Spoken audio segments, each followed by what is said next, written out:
Good morning, everybody. What's going on? Welcome back to Movie Mornings. You know the show where we talk about movies, life, everything in between. Lots of fun stuff to get into today.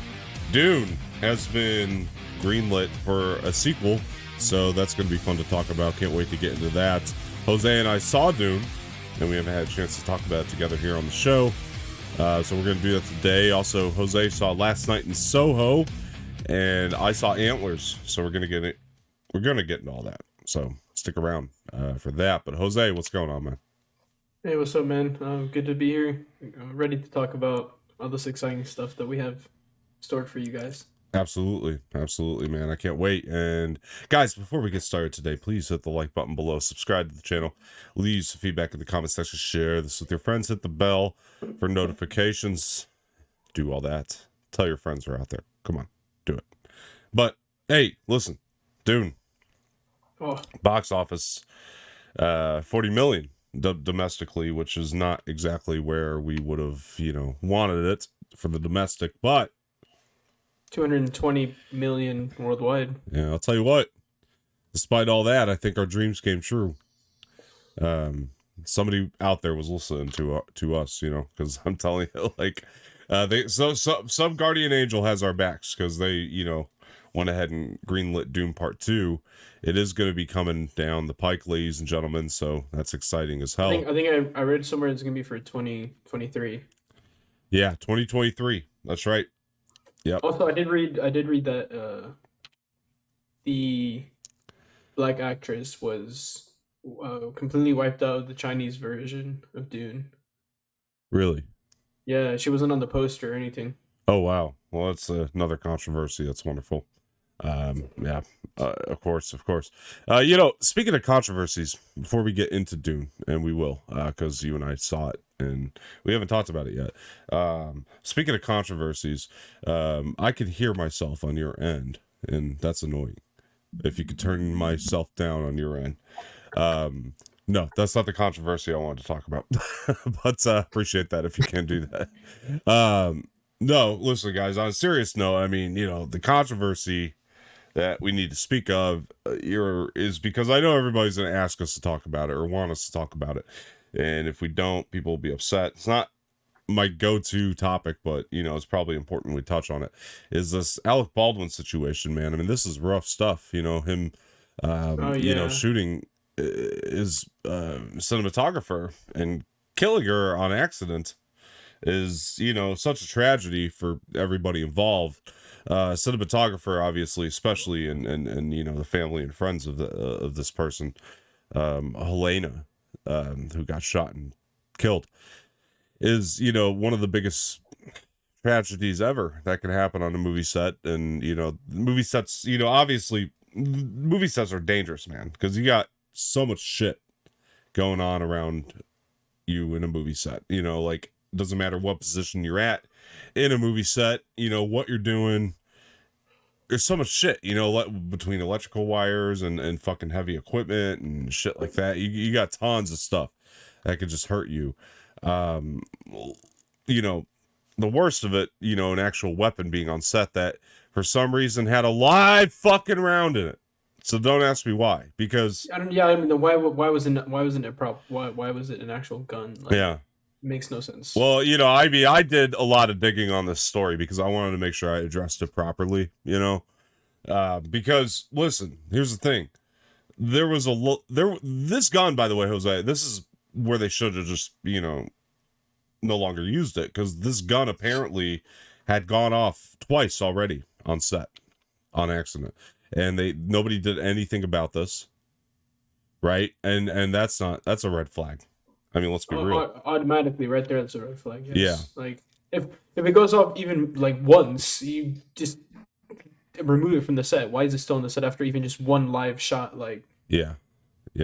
Not to mention, this assistant director has a history. The assistant director that handed Baldwin the gun has a history of just creating unsafe environments on movie sets, and also environments that, you know, are unsafe to women, especially. From what I understand, there's been a lot of sexual harassment allegations against this guy now that it's come out that he handed Alec Baldwin a gun that was not cold, as he said, because he hands Baldwin the gun and he says cold gun, you know, cold gun, which means there's nothing wrong with it. You know, it's been inspected by the assistant director, who's supposed to inspect these things, by the way, before they hand them. I hope this dude doesn't assist. I hope he's not an assistant director ever again. Well, he's been fired, so good. Yes, 100% good. And you know, this is, but who puts a live round in there? You know, there's been speculation that they were using the guns for target practice, so that maybe there was a live round in there. But either way, this goes against the standard protocols of a movie set when it comes to using real weapons on a movie set, and this shit has to be taken seriously. You know, the other thing that's, you know, come out about this is the show The Rookie has come out and announced we're no longer going to use, you know, weapons, real weapons on set. They're going to use airsoft guns, which is a much better way to go, if you ask me. You know, get your airsoft guns, add your effects later, you know. I mean, yeah, make it. Yeah, I was gonna say, you know, use airsoft and just make it look like the real bullets with the technology that we have these days. It's easy to do that. It's so easy.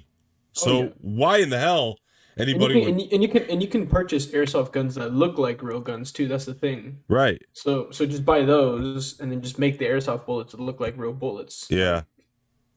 Yeah, I mean, so why in the hell anybody would have a real gun on set anymore is beyond me, you know? And not only that, a real gun with a live fucking round. Come on, man. I mean, I feel for this girl, her family. I feel for Alec, you know, I really do. Like, this is like a big fucking deal. You know, I feel for the director that got shot. I feel for this whole crew and how the production had to be shut down because some idiot didn't do their job properly and inspect the weapon. That's why these protocols are in place. Exactly. So, you know, conspiracy theories aside about, you know, somebody planting the round in there, which we just don't have the information on yet, you know. Which could have been on purpose. Could have been. You know, he might have been trying to set up Alec Baldwin. I don't know.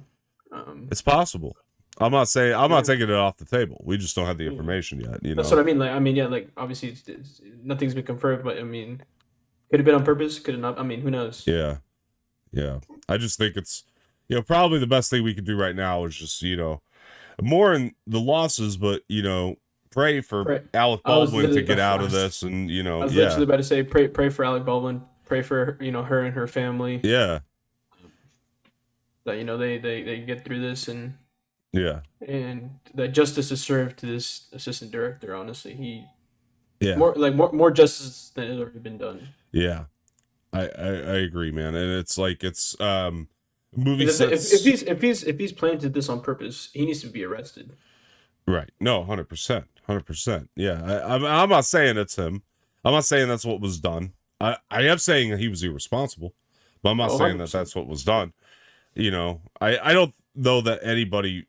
I don't know if somebody wanted to kill somebody. I'm not sure that would have been the smartest way to do it. But because I mean, he technically didn't do it. That's the thing. So it's kind of smart because, you know, someone else did it, so it wasn't you technically. Yeah.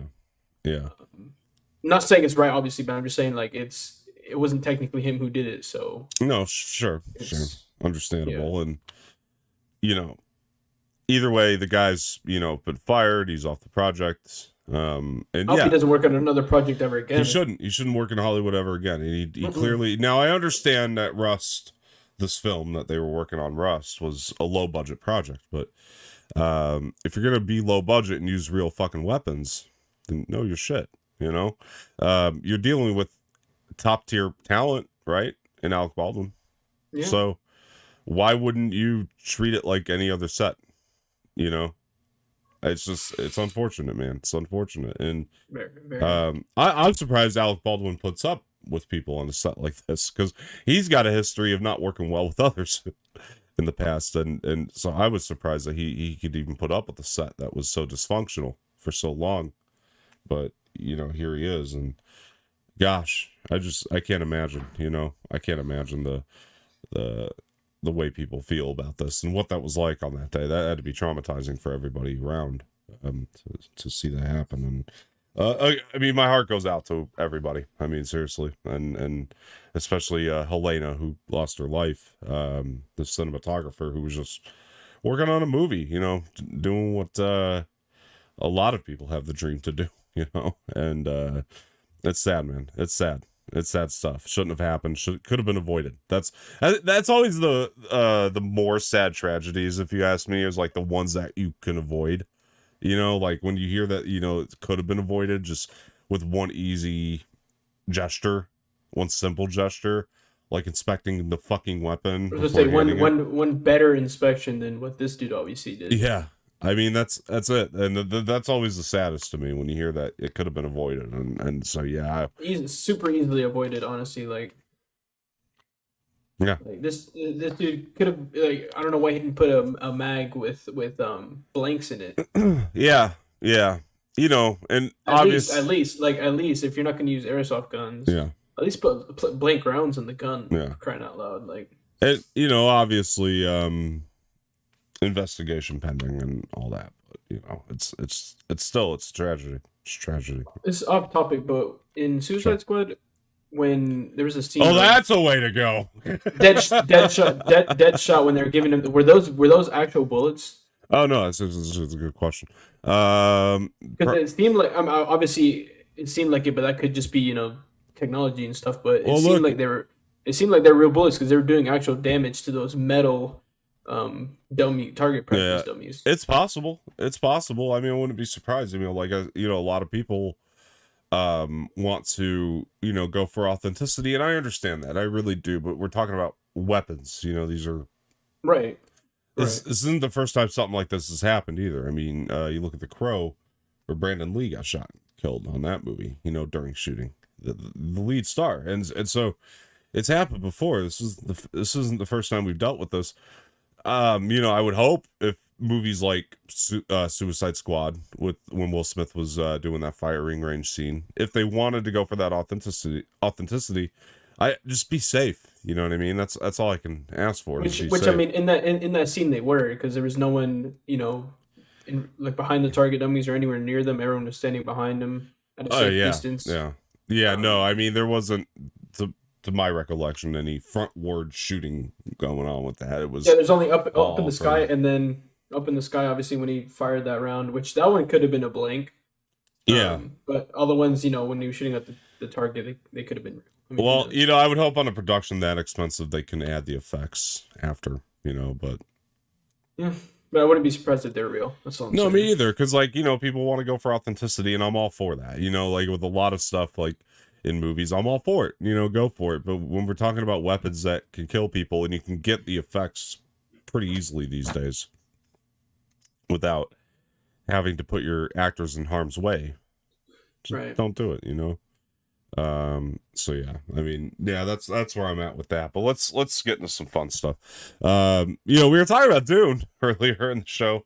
You know, that was that's honestly, something we gotta talk about. You're 100% right. IMAX is literally the only way that movie needs to be watched in theaters. Like, it was a completely different experience. It was surreal.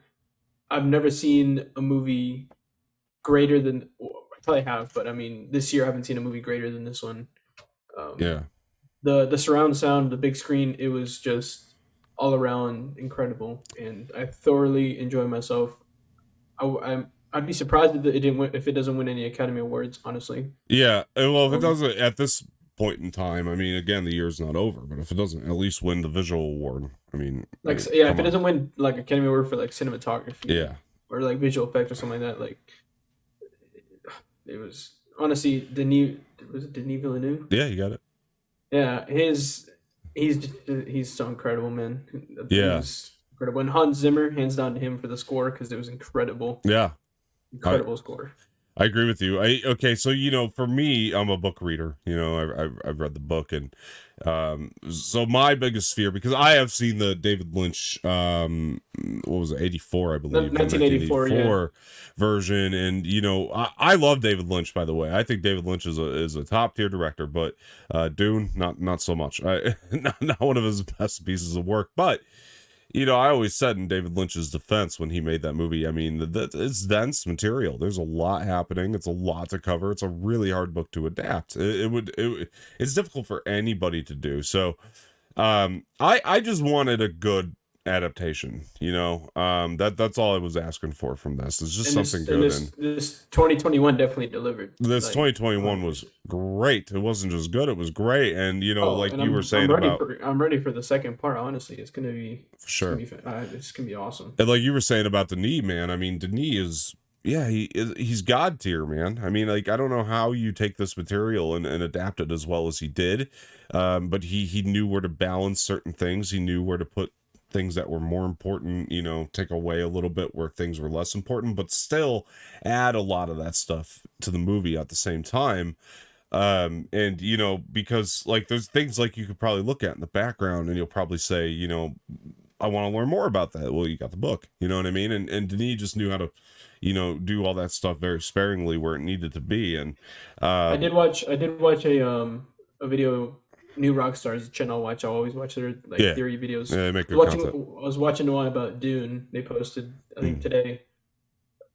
Some of the stuff that I missed that they pointed out was incredible. Oh, they did Honestly, like a breakdown. I see. Yeah, I mean, yeah. there's a lot of detail in there that you're not going to get if you're a book reader, but it's like the stuff that's most important is at the forefront. And to me, it's like it's digestible enough, you know what I mean, to where you can understand the material.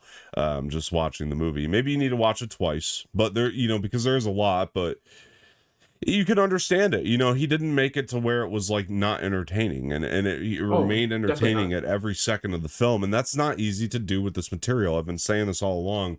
And then they get, I mean, I think a lot of what helped him out here was his top tier cast. He did, end up getting a Oh very my top tier goodness. cast for Oh, this. like some top tier actors here. Timothy Chalamet, Zendaya, Yeah. Oscar Isaac, Jason Momoa, You got Josh even Brolin, Seth Rebecca Brolin, Ferguson. I mean, Dave you but Dave can, Bautista. Like, yeah, it's a yeah. 2 mile long list. I mean, but for me, like, obviously our main character is Paul, who's played by Chalamet, and I couldn't think as a book reader of a better version of Paul. Like, he captured how I pictured Paul reading the book. That's just me. That's not going to be for everybody. Like, everybody's going to have a different opinion, obviously, on what Paul was supposed to be. But for me, I can honestly say that Chalamet captured Paul the way that I imagined him Well, reading it. when I read the book, I'll get back to you on that. Yeah, no, for sure. Because I think that, well, you'll probably picture him now because you'll have that association, but we'll see. Maybe he's described differently to you. Maybe you say, oh, Chalamet didn't, really do it that way. Well, I mean, I don't know. he's no matter what, he's a top tier actor. He's got a bright future ahead of him, and Right, he did so good in this movie, man. His right. depiction of Paul in this film was incredible, and I can't wait to see what's to come with him and Zendaya in Y- part two. Yeah, I couldn't agree more. I mean, well, I know what's going on. I know what's going to happen. Well, yeah, obviously, yeah. Assuming that Villeneuve stays true. That's one of the And things about. I mean, I can't see him not, like, No, I think the way he's going is to stay as true to the book as possible. a So hundred yeah, percent. because I feel like, obviously he's read the book and he's a huge fan. He's gonna for want sure. to, stay as true to the book as possible. Yeah, the fact that he's gotten, I mean, film fan or not, I'm sorry, the book readers have been thrilled with this movie is a good thing, and the people who are fans of the book and I haven't really heard a lot of complaints is astounding because that could have been the case, but he really did adapt it perfectly. I mean, it's very similar, I imagine, to how people who read Sorcerer's Stone at the time when they saw Harry Potter, because I know a lot of people were thrilled with the way that was adapted, or Lord of the Rings, the people that saw Fellowship of the Ring at the time and had read the book at the time. Oh, yeah, that was me. You read Fellowship? Hmm. Yeah. Yeah, I didn't at the time. I've read it since, but I mean, and they did do a good job adapting. But Oh, 100%. yeah, I mean, for sure, man, and that's like I imagine this is a very similar feeling for the book readers. I mean, it is for me. I could say that I'm happy. I was extremely thrilled walking out of this. Well, And now I'm super excited to read this book now. Honestly, I yeah, can't wait. yeah, man, it's good stuff. I mean, it's just dense as hell.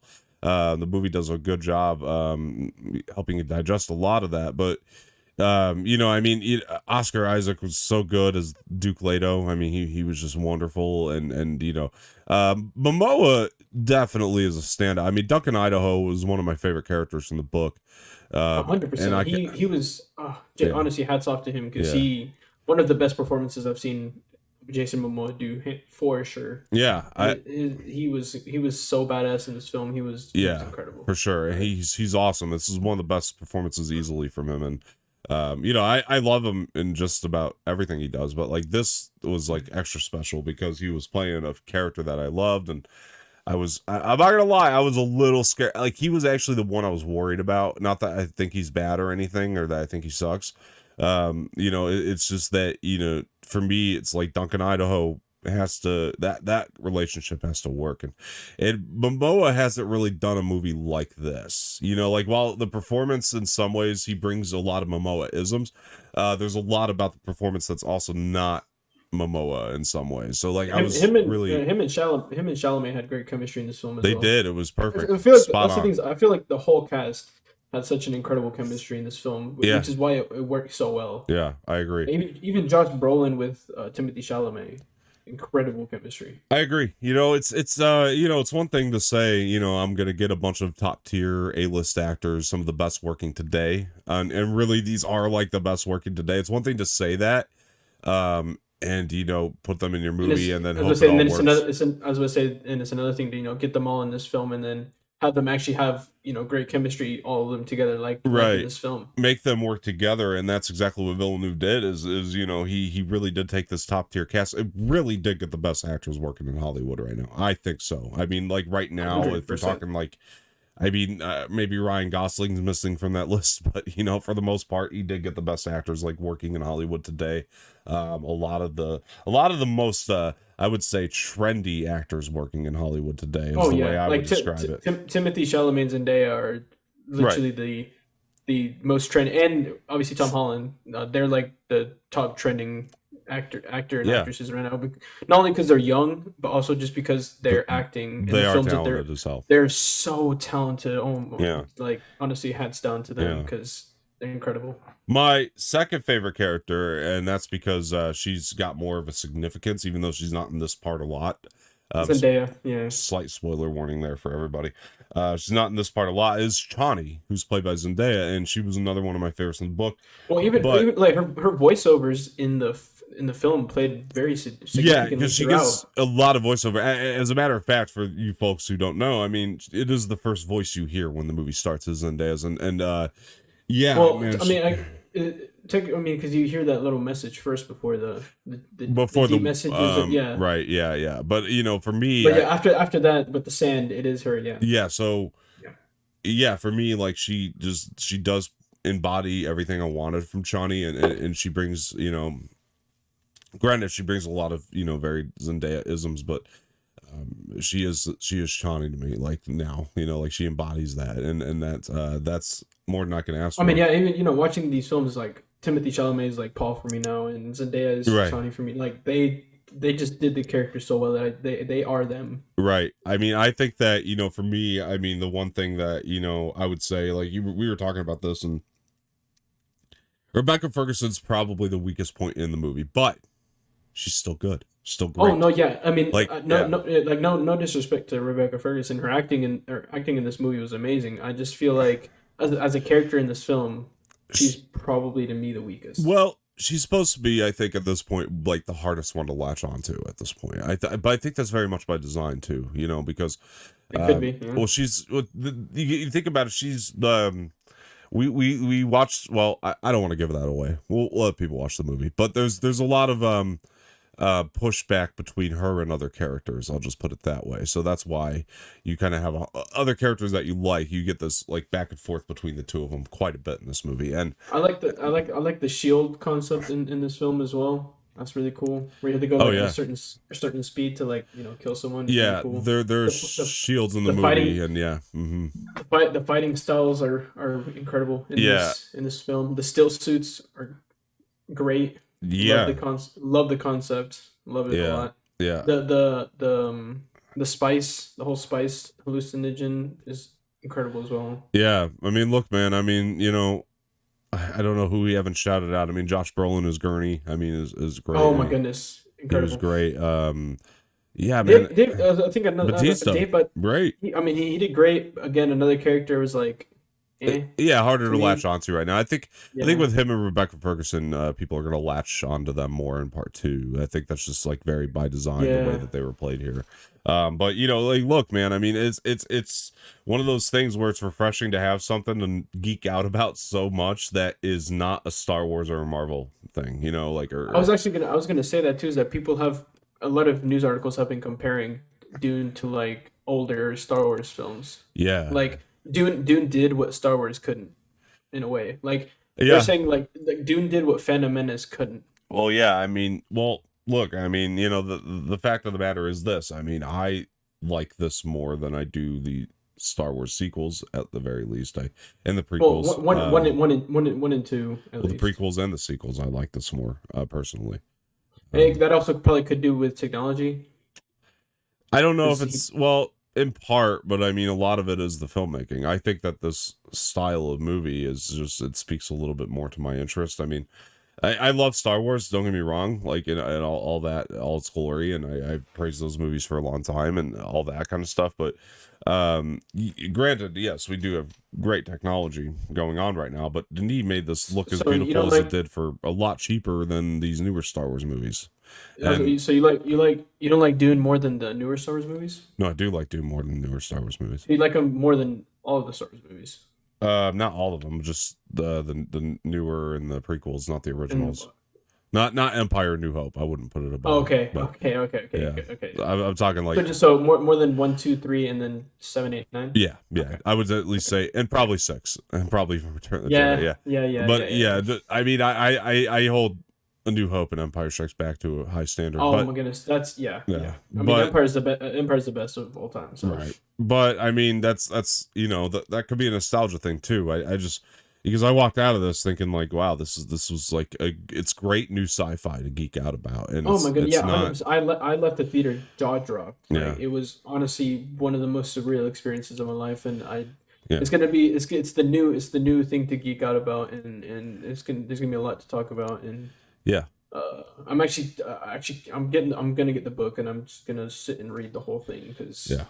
that's just how intrigued I am by this movie, and Denis Villeneuve did hats down to this guy because he's one of the most talented directors, 100%. He And brought the story to life, dude. I mean, he brought it to oh my, life, in ways that 100%, I could have never imagined. And that's, it wasn't easy to do. I mean, you read this book, you're gonna be like, wow, this is like a lot of stuff. It's a daunting task to take on to try to make it and to make it as great as he did is beyond me. Again, I mean, not everybody who likes Star Wars, who likes Marvel, is gonna feel this way. Like I recognize that this movie, it's a lot. It's a lot. It's a lot to think about. It's a lot to digest. I But guess in a way it could be for a niche audience in a way, maybe no. but not as niche as other stuff, obviously. Yeah, like it's man, I'm trying to think because like it's hard because like I feel like even like you would probably love Blade Runner 2049. Another Denis Villeneuve movie. Right. Or just the Blade Runners in general. I think you would probably enjoy as a franchise, but like Again, that's not kind of sci-fi though.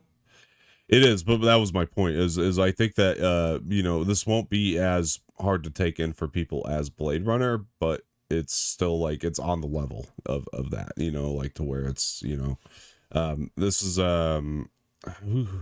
it's like they're very intellectual. Like I'm not trying to say like anybody who doesn't like it is an idiot. I'm saying like they're made to make you think, movies like that, and this movie you leave with a lot of thought. You think And about all we the know a lot of people elements. nowadays. A lot of people nowadays don't like to go into deep thought. A So lot of people nowadays don't like to think.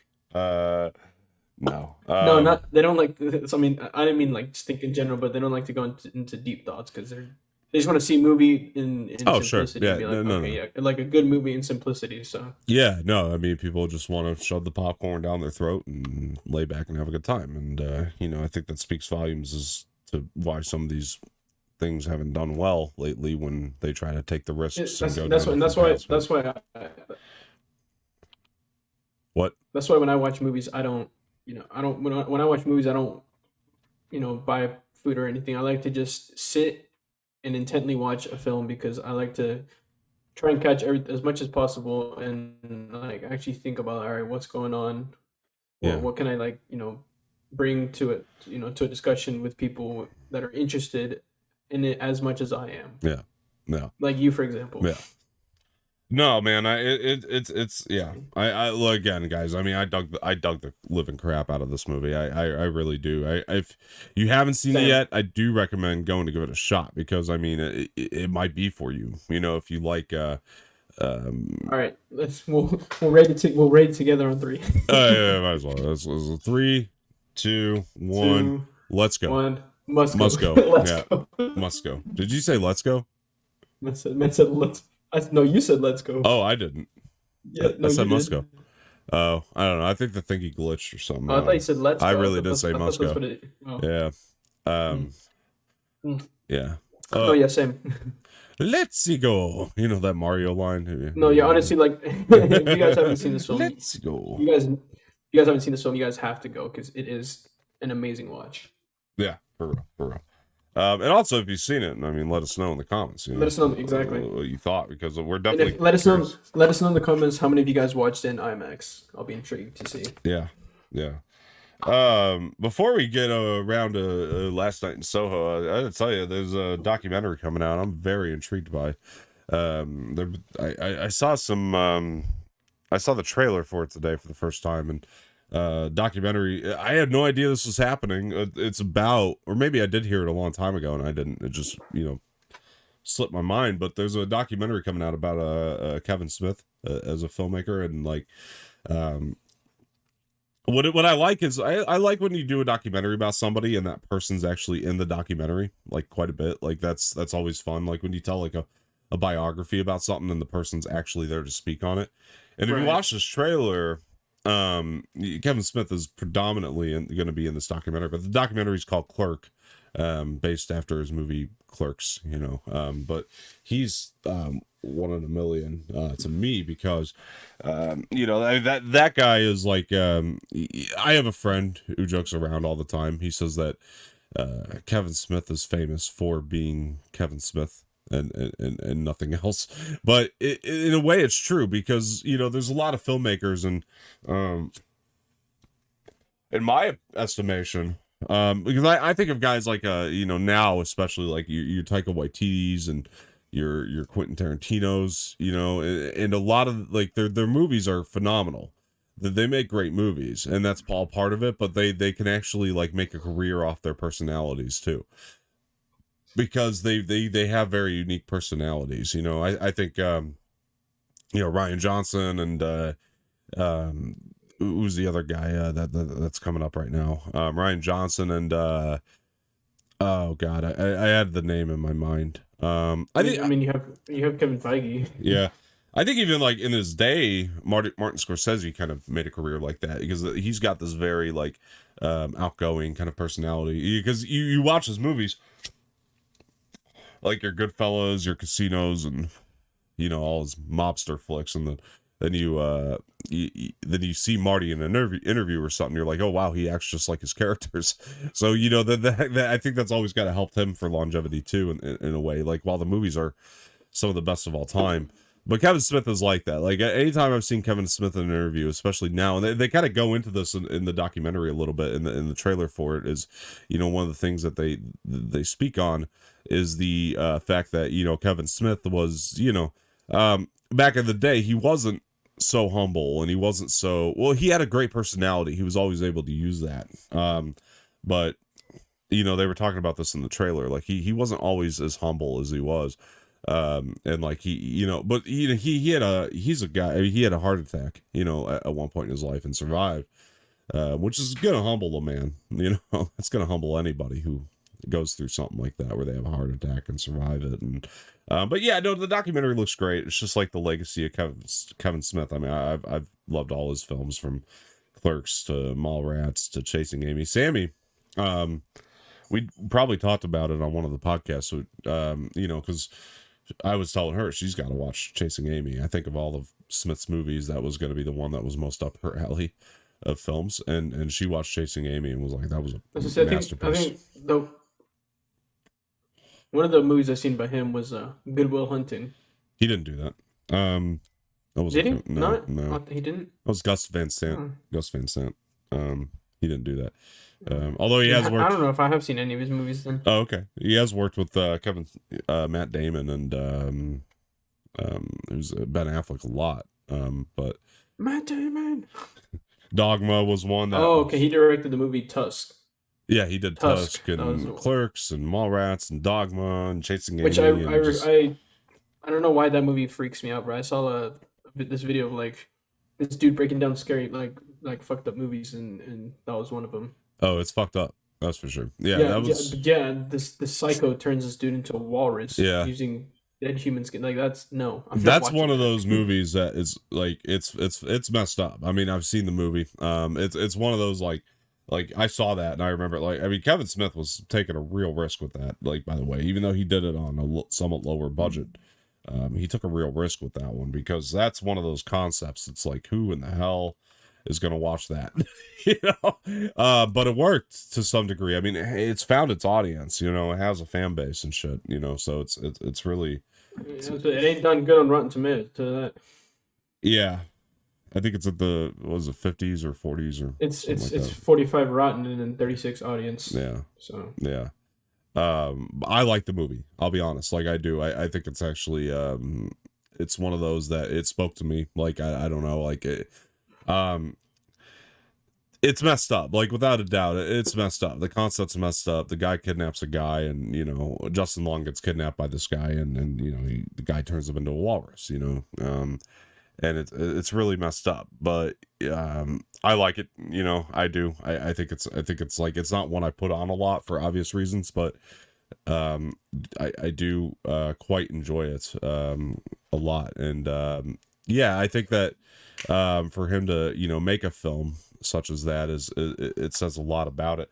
But you know, another one of those guys, or these guys, that, you know, kind of, you know, for me anyway, and you'll have a good story about that. Another one of these guys that has taken real risks. A guy who's taken risks in his career of directing and has done really well with that, and has also kind of come on to people just based on his personality, and some people call him the best filmmaker in the world. I've heard that opinion from a few of my friends in my circles, that people think he's just the best in the world, is Edgar Wright. And you have a story about Edgar Wright, I know, because you got to meet the man, and I'll let you tell the audience that. Yeah, so it happened the day I was in college at Georgia State University. I was going to class at the I can't remember the new building, but it was this building that was like a 15-minute walk from my dorm. So I was going into class, and as soon as I walk out, I'm walking back to, I think it was the library, because I was gonna go study with some friends. And as I'm walking by, one of the guys standing next to Edgar looks over to me, is like, is that him? Is that the kid right there? Edgar Wright's like, yeah, no, that's him. And so Edgar Wright turns over, calls me over, and you know, he shows me on the screen. He's like, look, that's you right there, and you can just see me like in the background walking to class. Oh wow! And one of the scenes of Baby Driver is literally a shot of the building that I was at. Adderhold, that's the name of the building. It's a shot of that building with some, you know, students walking by. Yeah.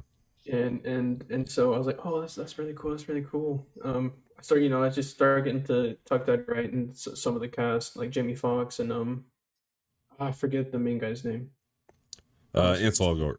Yeah, I get to, you know, talk to, you know, some of them, and it was really cool. And then Edgar Wright actually invites me to dinner with him and some of the cast. That's and awesome. Other people like working there. So we, you know, we got to talk some more at dinner and stuff, and it was a lot of fun to get to know him more and talk to him. Yeah. Well, listen, I like a lot of people have, you know, I'm a huge Edgar Wright fan. I've loved everything. I mean, Shaun of the Dead, Scott Pilgrim versus the World, Hot Fuzz might be my favorite of his. You know, I mean, you got At World's End, and what's the other one that Baby Driver. I mean, yeah, I mean, come on. I mean, Baby Driver was amazing as well. So you know, this newest film is obviously highly anticipated on my list, and I'm excited because you got to go see it tonight. So I'm excited to hear what you think of Last Night in Soho. If you want to go ahead and tell Just people about I this. was just dropped a tweet about it like an hour ago. Okay, I haven't read it yet, so But no, yeah, honestly, not as horror as I thought. okay, Honestly, and I wasn't expecting too much horror.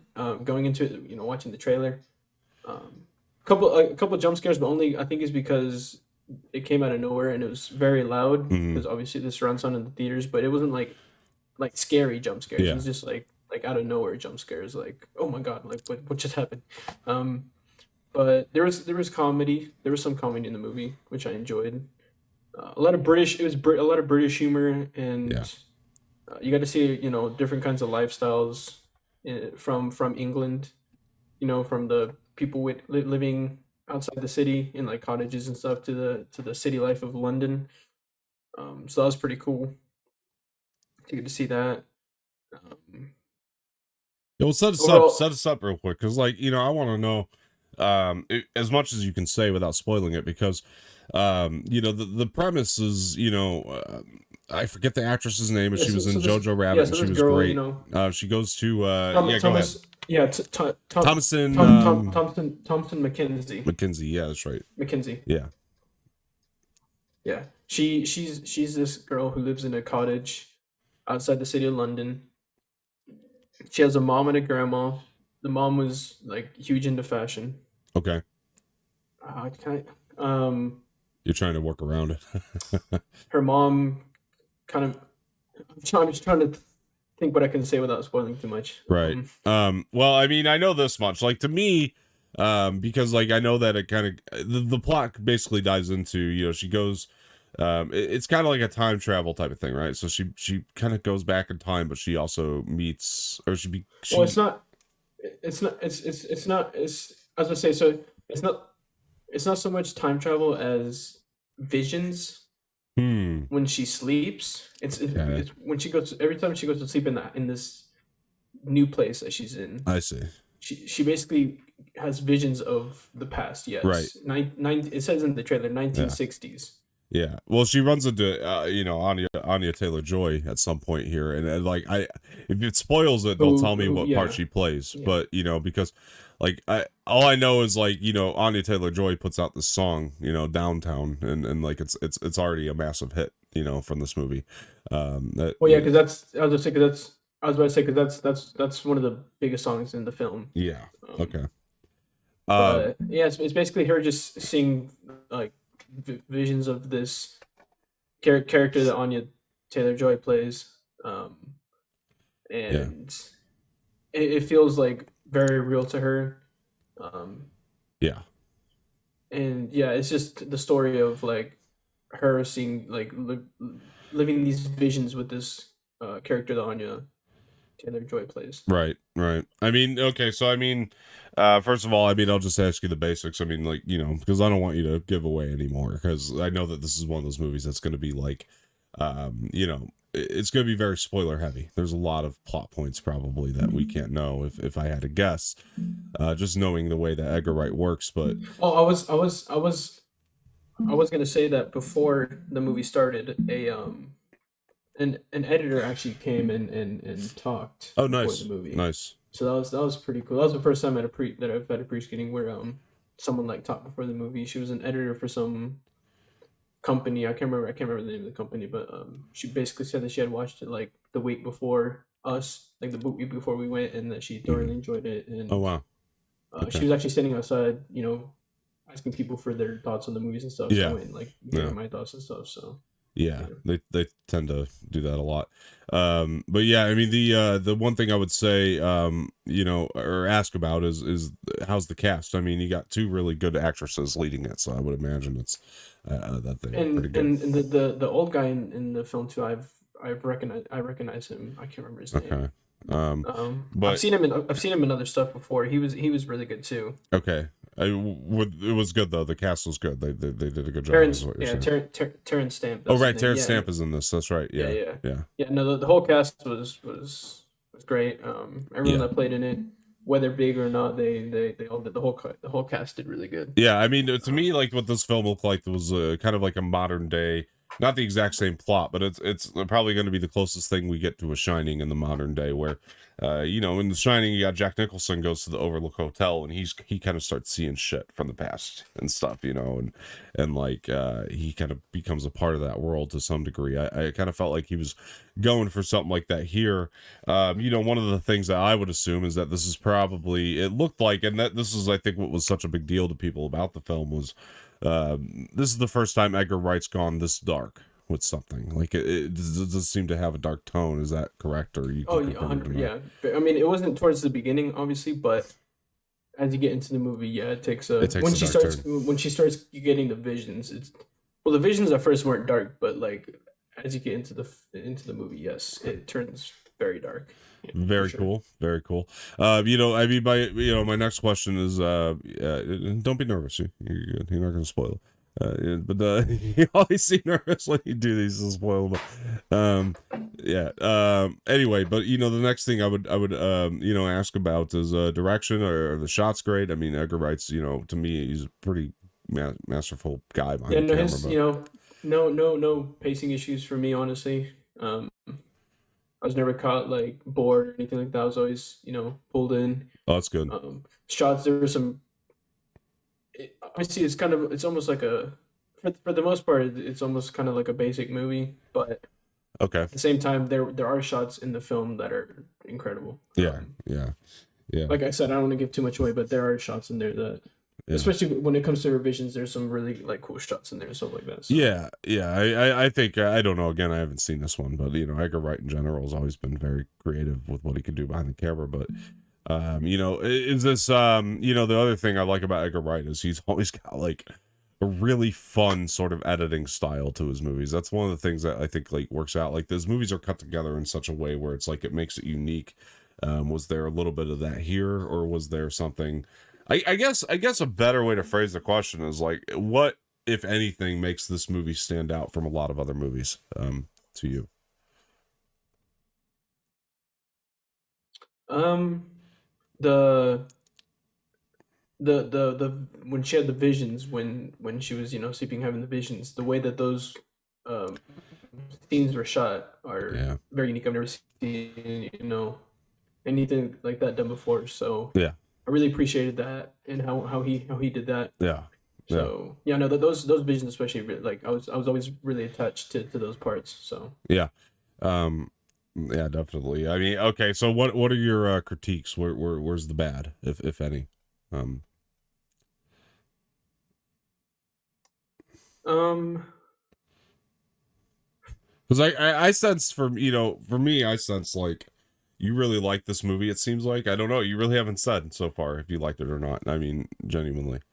well, I Um, mean, yeah, like, because it's Edgar Wright. I've met the guy. yeah, He's an amazing guy, and I haven't. I really did. There was a standing ovation at the end of this film. yeah. Um, so really no complaints. There was some really good scenes in this film, so I can't really think of anything bad in this film. Okay. Honestly. All right, all right. Well, something seems to have you on edge about it, though. There's something about it that seems to have you on edge. Like what? Like what? I don't know. Like you see, like Like it's either that you don't want to talk about something, you're scared to talk about something no, that it's just happens, no. or it's like, It's the thing is I don't know what else I can say without spoiling too much. yeah, Like I don't know yeah, what else I can say without spoiling too much. That's the okay, problem because yeah, you know because yeah no the editor even told us like if you're gonna talk about it just try not to yeah, say that much, sure, especially for the ending. That's what sure. she said.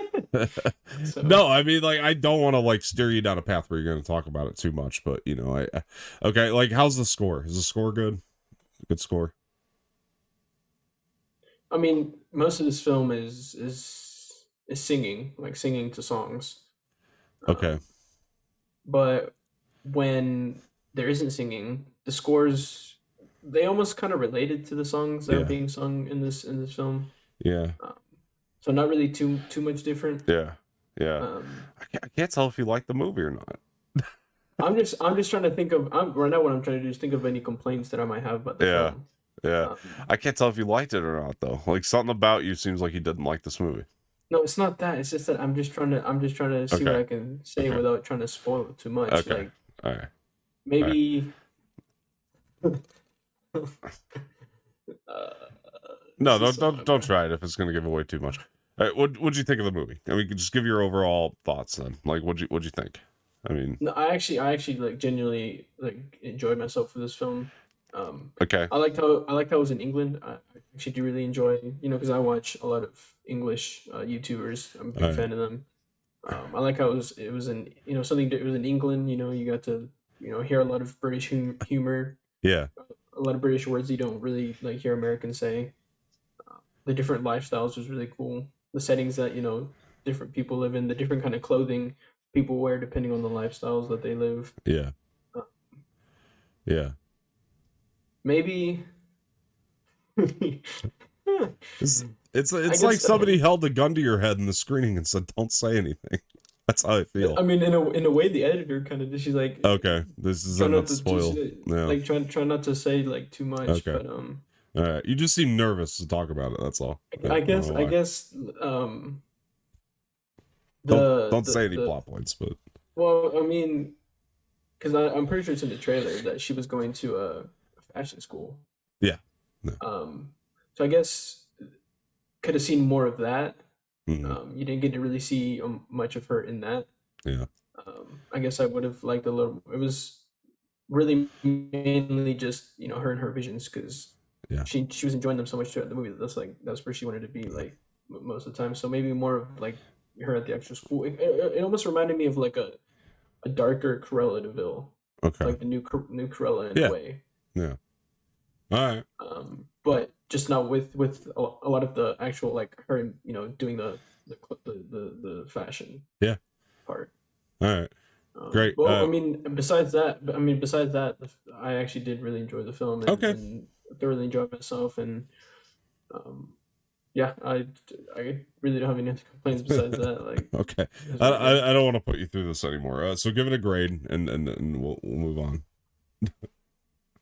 Do you still think that I didn't enjoy the film or something? No, something's like weird about this review. There's something going on behind. There's something like it's typically. I'll tell you. Like, Go ahead. I'll tell you what it is. no, I was like, yeah, yeah, go ahead, go ahead. I'll tell you what it is. It's typically like when you like something, when you come out of a movie, you typically can't wait to tell me about it. With this one, it just seems different. That's all. Like it just doesn't seem like it's at the tip of your tongue. Like I'm overjoyed. I can't wait to tell Dom how I felt about this kind of thing. There's just not that. I think it was because there was someone talking before, like someone big talking before. There was someone big talking before the film, telling us like not to say too much. That's probably why, because Yeah. all my other pre-screenings, no one really like told us anything before. Yeah. So Yeah. it's probably that. But no, I actually didn't. I did really enjoy it. Trust me, I Okay. did. All right. I You think did. I'll like it? Oh, 100%. Okay. Yeah, All right. Give it a grade. you'll definitely you like the darker kind of movie, so you'll definitely Yeah. enjoy yourself Yeah. with this movie. Cool. So All right. Good to know. All right. uh, Give it a grade. lower, somewhere between must and might go. Okay. Well, give it Even though I did enjoy it give it a myself. definitive one. There, Are you leaning more might or must?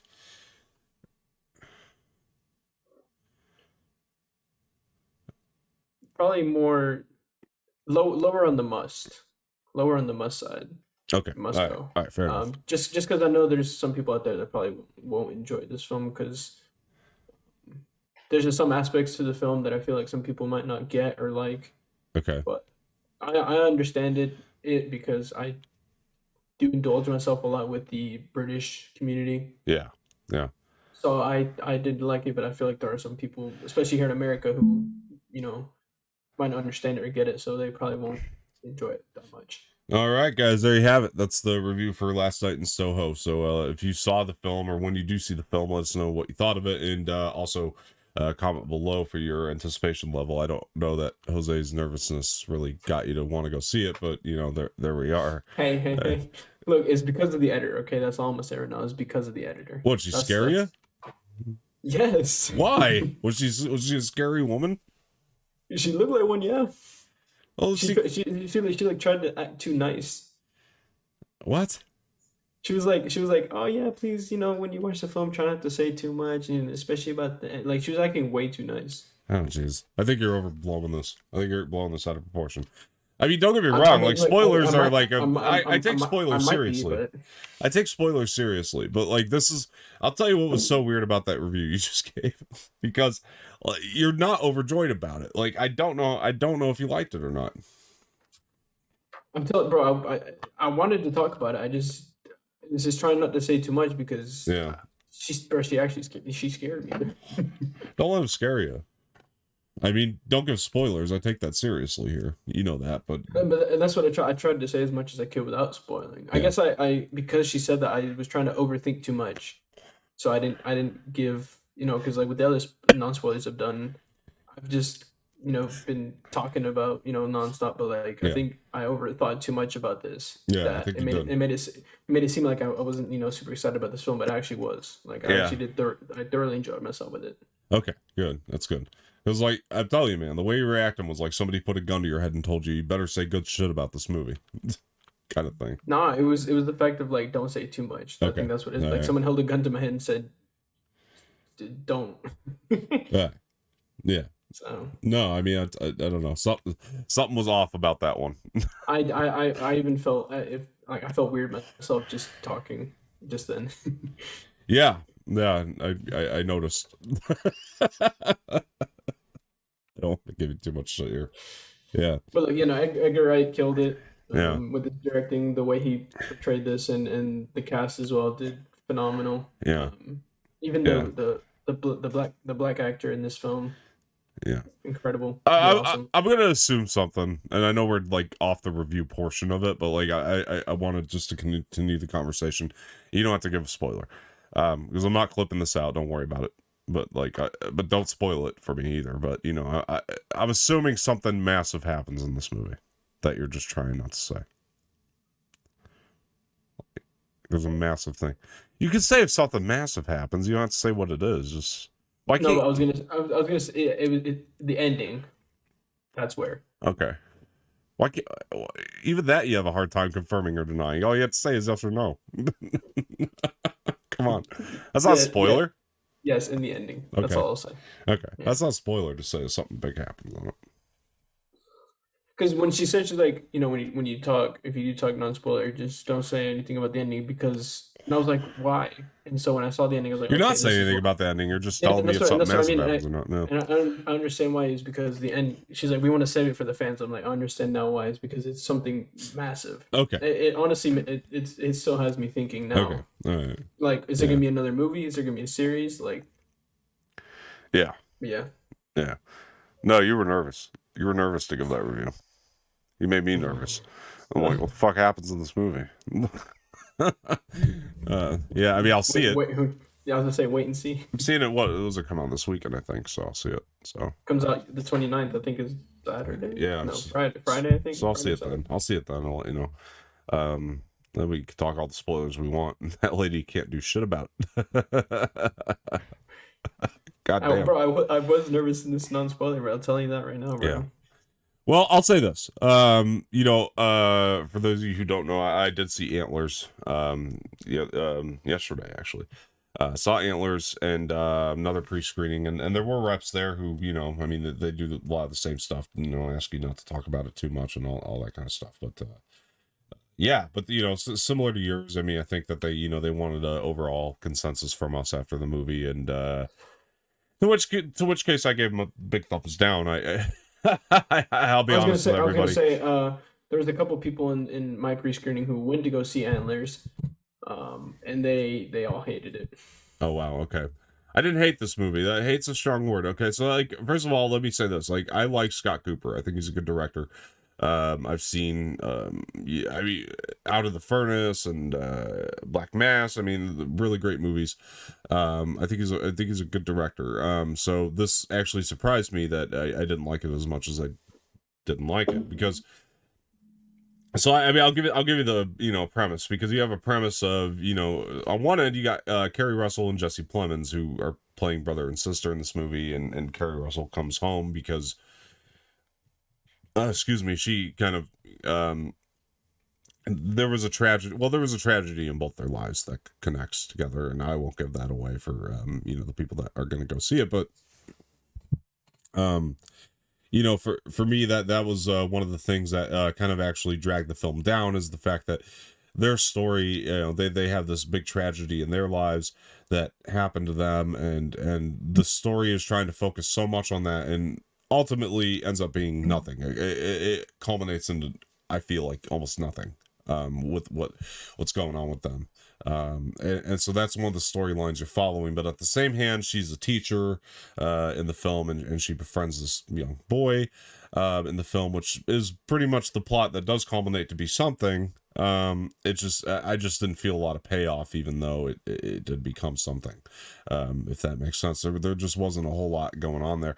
It's a well shot movie. I'll say that. Like, it's pretty to look at in a lot of the spots. I mean, it does have really creative style and good shots in a lot of areas, but this plot, man, I'm telling you, it brought it down. It's got the dialogue also dragged it for me. Like, I wasn't too thrilled with the dialogue a lot of the time. Like, I thought it's just something about the script just felt very amateur, if you ask me. Like, a lot of it just felt like it was like, like that's an interesting choice of line, to put there. Like, even like sometimes they would go for like jokes and they just didn't land. And that was another big problem for me, is that the script, I mean, there was a bully kid in this film. I mean, you'll see him toward the beginning, so it's not like a spoiler or anything, but there's a bully kid in this movie, and like, he says the stuff that you, after it comes out of his mouth, you're like, no kid acts like that. Like, no kid, I don't care how mean you are, you don't say that kind of thing.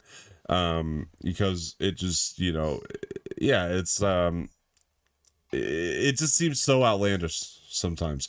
And so, like, that was a big letdown.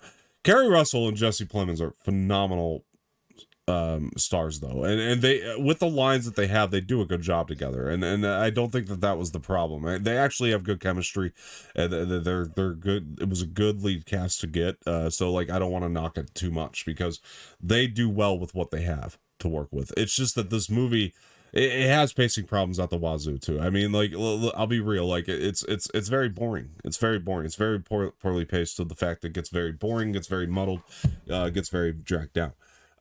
This is very much it's a horror flick, but it's very much a creature feature. So there's there's a monster in it. For those of you who didn't catch on to that from the title, there's a monster of sorts. I won't say too much about it. There are some things to spoil about that I won't say. Well, I believe the director Scott Cooper has already he mentioned one thing about this monster. I don't know if I can say it here or not. Probably not. Just at least not in this portion of it. Maybe we could talk about it after. But the thing that I would say about this is, like, there are parts that you look at it, and some of the stuff is going to scare some people. It didn't scare me. It didn't necessarily scare me. But I did look, like, I did look at some of the parts, though, some of the scenes, some of the sequences. I'm not gonna lie, I did look at and go, oh, that's gnarly. It's definitely, there are neat moments, for sure. Like, I don't want to, like, throw that out either, because it does have neat moments, and again, it's well shot. It's well shot in a lot of ways. Like, there's things you look at and you're like, oh, that's gonna scare some people for sure. It's few and far between, though. That's the thing. Like, the stuff that does happen is very few and far between. So you don't really get a lot of building on the stuff that's supposed to be scary in the movie. And I don't know if that's necessarily the problem I had. I mean, I could say that it needed more of that. It needed more of the creature, per se, and things going on there. Even though I understood everything happening with it, I thought we could have built it better, rather than, because there's a big scene of exposition that just, like, it's a big exposition dump. It just goes out of its way. It's like the movie comes to a screeching halt to explain everything to you, and I didn't like that so much. I think the things that scare me are, it's like, for me, like, the things that scare me is the shit that I can't see. not so much the shit I can see. That's what typically scares me in movies. And in this movie, it kind of lays all of its cards out. And that was another big issue I had. Is that like from the very beginning, not from the very beginning, but almost close to the beginning, like you pretty much know what you're scared of or what you're supposed to be scared of.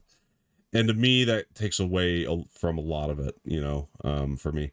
Other problems I had here, it's definitely come down to, I hate the gimmick jump scare. I hate the gimmick jump scare. And that's something that, it wasn't played a lot in this movie, but it was done a couple times where I was like, come on, because like you could have not, it wouldn't have saved the movie, honestly, whether they'd done it or not, it wouldn't have saved the movie. It wasn't like used so often that it was like a big deal, the gimmick jump scare, but like it was still like, come on, because there's a couple of jump scares in here that are really good and not gimmicky.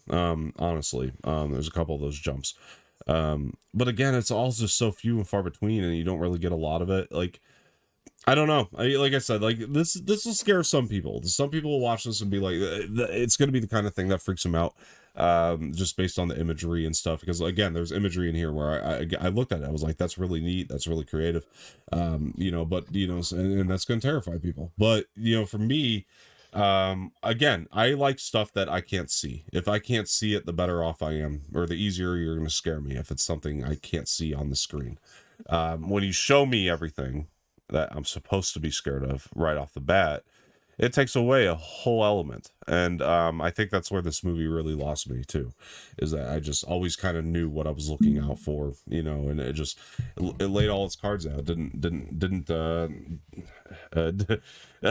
pull any punches, and I want them to pull punches in this type of a movie. I want them to surprise me. I want them to throw things at me I'm not going to expect. And while there are maybe one or two things that maybe I didn't expect, for the most part, I just kind of saw where it was going, I guess. And that was another thing too, that I found that to be kind of bland about it. And the whole movie just feels very dry, very bland, even though it has nice creative style behind the camera. Scott Cooper does do a good job behind the camera. Like I said, the shots are great, but you'll see from the beginning, like it's well shot. Like when you watch it, and like there's a shot in the very beginning, I was like, oh, that's pretty. That's a really nice shot. Clearly the guy knows what he's doing on that front. It's just when it came down to the plot, the script, just about everything else, the acting was great again, but even the kid that acted in this, really good stuff, man. I mean, he's a really good child actor, the main kid. So like I can't judge that at all. I know for a long time too, this is another thing, I know for a long time Guillermo del Toro was set to direct this. I don't know what happened that it got passed off to Scott Cooper, but I couldn't help thinking to myself when I was watching this that this probably would have been better done in the hands of Guillermo del Toro, honestly, because that's another thing about this plot, is I constantly felt like it was a second half of a movie that I didn't see. That was another thing I kept thinking in my head. I was like, this kind of feels like there was another movie that was supposed to go before this, and this kind of feels like a sequel to something, in a way. And like I felt like if Guillermo del Toro, because this movie's it's 90 minutes long, it's not long at all, but I feel like if Guillermo del Toro would have done it, there would have been at least half hour to an hour tacked on before, or like an extra to the beginning part. And if I had that set up, I probably could have like appreciated what was going on in this part of the story. But because I didn't, it just felt like a lot of things just weren't paid off. So that was another thing I just constantly kept telling myself. I was like, I bet you if Guillermo del Toro had stuck on and done this film, we probably would have gotten something different. Because Guillermo del Toro his movies are always in this grand scale, and like I think that Scott Cooper's not, and that's fine. That's just his style, but it just doesn't work for this type of movie. I commend him for trying to do a horror film, and trying his hand at it. I respect that a lot, because I don't want it to, like, this movie's not garbage, you know what I mean? Like, I don't want anybody thinking like this movie's complete garbage. It's not. There are a lot of respectable things in this movie that like a lot of horror movies that I don't like wouldn't have gone out of their way to do. There are like garbage horror movies out there that don't go out of their way to try to do certain things. This movie does feel like it's really trying. It really does. It feels like an effort. It's just an effort that unfortunately didn't pay off. That's kind of how I felt about it. It's a good effort. It was hard work was probably put into it. I'm not trying to take that away from anybody who worked on it. It felt like it was, they were trying, they were going for it, and just like sometimes you just take that risk and it doesn't pay off sometimes, and then that's like an unfortunate fact of life. Again, for some people, I reckon this movie's going to work, and some people are going to walk out of it. Again, we had to give the consensus on the way out of it, and it was actually very mixed, and because there were some people that were positive on the way out, and like I gotta respect that too. Listen, I mean, come on, I'll be real. I'll go ahead and grade this. For me, I'm gonna go ahead and I'm gonna give this a no-go. I'll be completely real. I was very like walking out of it. My whole thing is I'm mixed negative, so like maybe if even if it's a no-go, it's probably on the higher end of no-go, but it's a no-go, unfortunately. So there's that. But hey, let me know what you guys think of Antlers if you see it, and let us know in the comments for sure, because I'd definitely be curious to hear other opinions on it or other takes. I got it. For real, if you guys liked it, for real, give me your takes, because I'll tell you what, I mean, I was looking for any reason to enjoy this movie watching it. You literally answered all the questions I was going to ask you too about the film, which Oh weren't no, many. go ahead. I mean, Well, I mean, there was I'll go because ahead. obviously I don't really know anything about this film. Yeah. I mean, I was just gonna ask like how did Kara Russell did? Oh, How she's did she great. do? Yeah. I was gonna ask you if if there was any pacing issues, which you said For sure. yes. Um, how was the score? Good. It's actually good. Yeah, Okay. the score wasn't a problem either. I actually did like the score. There was quite a few spots actually where the score kicked in. I was like, damn, that's good. If anything, like when the movie's like really at its highest, like the score is keeping it afloat when the movie's at its highest, because That's good. At yeah, least. the score, I should have mentioned that, because like the score really is what's keeping it afloat when it is afloat, I guess. That and the shots, like it's just there's parts that like in a cool way. I don't mean this in a bad way for it. I mean, like there are parts where it kind of reminded me of like a music video, the way that the imagery works with the score, and I think that that's a compliment to it, because again, like when it works, it works. This movie, it's just I'll tell you, that ending, I don't know if I've ever walked out of a movie just feeling so empty and careless about anything, because like I really did, like there's something at the end too, much like probably Soho, that happens that nobody's gonna want me to tell you, but I just didn't care. Like I should have cared, you know what I mean? Yeah, because There, the ending in Soho did have me caring and thinking, was like, all right, is there gonna be a second one? Are we getting like anything I else see. about this film? Mm-hmm. Like what's up? Yeah. And like you said, when you said that there was like a mixed feeling when people were walking out the theater giving their thoughts. For this one, everyone was just positive for Oh this film. good. I'm telling you, Yeah. like everyone in Good. the screening enjoyed it. Or like I said, the whole theater standing ovation. It was incredible. Yeah. So That's really good, man. Yeah, man. Again, yeah, this, man, I'm trying to think how to say it without spoiling it. Something happens at the end, but it's something happens to a character, and you should care about it more, because this character is very predominant. I'm not gonna say what, because it's actually not something you'll expect. Again, like this movie did have a couple unexpected things.